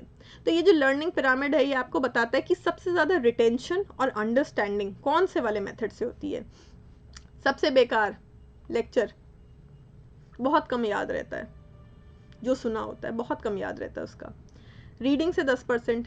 ऑडियो विजुअल, ऑडियो विजुअल है, जैसे अभी मैं आपके सामने प्रेजेंटेशन दे रही हूँ, this is lecture also because I am speaking, but this is audio visual also, क्योंकि आप सुन भी रहे हो और आपके सामने विजुअल इफेक्ट्स भी हैं, आपके सामने स्लाइड्स डिस्प्ले हो रही हैं, आपके सामने एक प्रेजेंटेशन चल रही है। So this is audio visual, जब सुने भी और देखे भी। तो ऑडियो विजुअल से 20% रिटेंशन रहता है, याद रहता है। डिमॉन्स्ट्रेशन, जब कोई काम करके दिखाया जाता है तो 30% याद रहता है। डिस्कशन, जब हम इंटरैक्ट करते हैं, अपने व्यू पॉइंट्स देते हैं, लोगों के व्यू पॉइंट्स सुनते हैं, तो 50% तक याद रहता है। प्रैक्टिस डूइंग और टीच अदर्स, ये मैंने पहले भी आपको जो सर्कल ऑफ लर्निंग पढ़ाया था उसमें बताया है इसी वाले वीडियो में कि ये दोनों हाईएस्ट लेवल ऑफ लर्निंग है। प्रैक्टिस डूइंग, जब हम किसी चीज़ की प्रैक्टिकल एप्लीकेशन करके देखते हैं, उसको अप्लाई करके देखते हैं, तो वो हमें लाइफ लॉन्ग याद रहती है। 75% of the things remain intact in our mind, हमारे दिमाग में रहती हैं। And teach others, 90% of the things remain in our mind. जब हम दूसरे को कोई टॉपिक पढ़ा देंगे तो उसका 90% पार्ट हमें हमेशा याद रहेगा। 90% रिटेंशन रेट्स के चांसेस हैं, 90% सक्सेस रेट के चांसेस हैं। So basically cone of learning या लर्निंग पिरामिड आपको सिर्फ ये बता रहा है कि कौन से मेथड से सबसे ज़्यादा आपको याद रहेगा, रिटेंशन होगा, और कौन से मेथड से सबसे कम। याद रखिए, सबसे ज़्यादा बेस्ट होता है दूसरों को पढ़ा देना, दूसरों को पढ़ाई हुई चीज़ आप कभी नहीं भूलेंगे। फिर सेकंड बेस्ट होता है उस चीज़ की प्रैक्टिकल एप्लीकेशन सीख लेना, उस चीज़ को प्रैक्टिकली अप्लाई करके देखना। क्वेश्चन इस तरीके से आ सकता है एग्जाम में सॉरी कि ज़्यादा रिटेंशन ऑडियो विजुअल से होता है या रीडिंग से, या स्टेटमेंट की फॉर्म में भी दे सकते हैं कि demonstration has a much higher retention rate as compare to lecture. सही है कि गलत है? सो आपको मोटा मोटा याद रखना है कि सबसे बेस्ट ये लास्ट वाले दो हैं। फिर डिस्कशन में और ज़्यादा रिटेंशन है as compare to demonstration. Demonstration और डिस्कशन में से डिस्कशन में ज़्यादा याद रहेगा, डिमॉन्स्ट्रेशन में थोड़ा कम, ऑडियो विजुअल में उससे कम। इस तरीके से सीक्वेंस थोड़ी सी आपको याद रखनी है।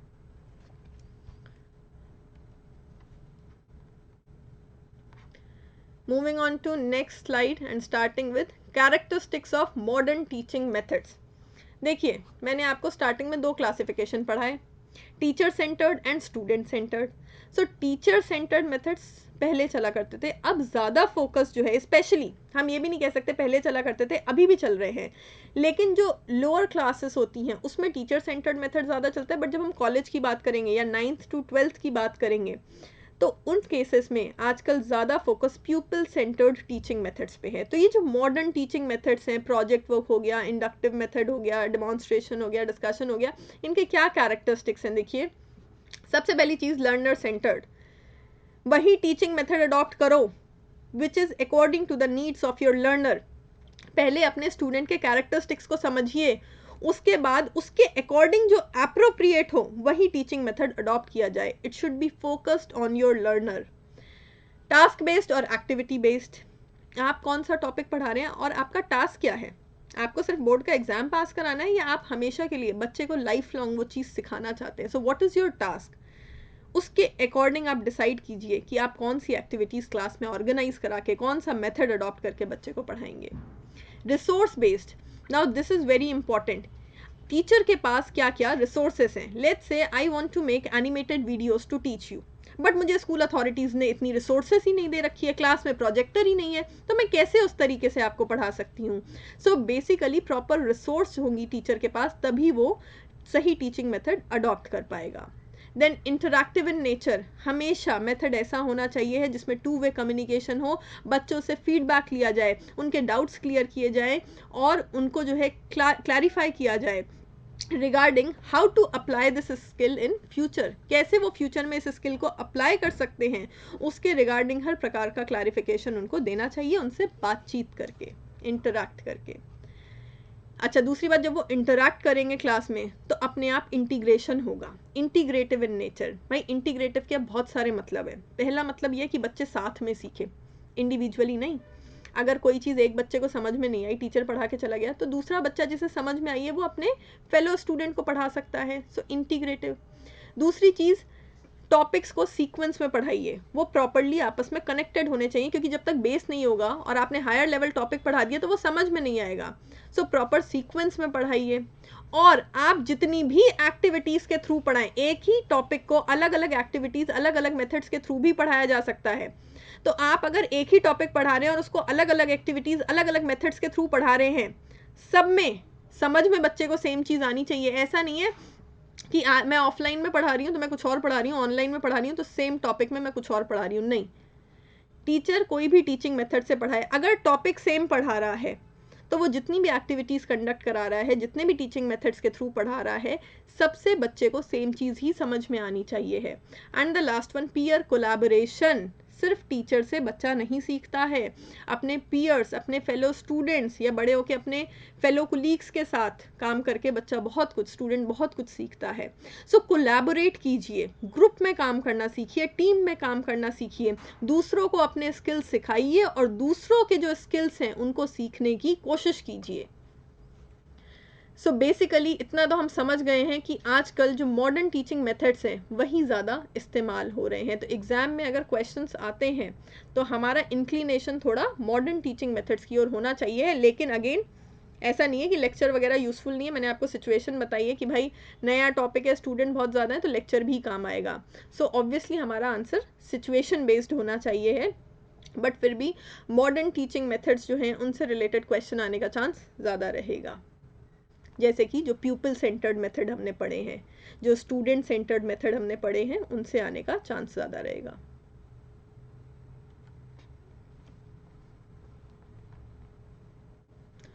Thank you.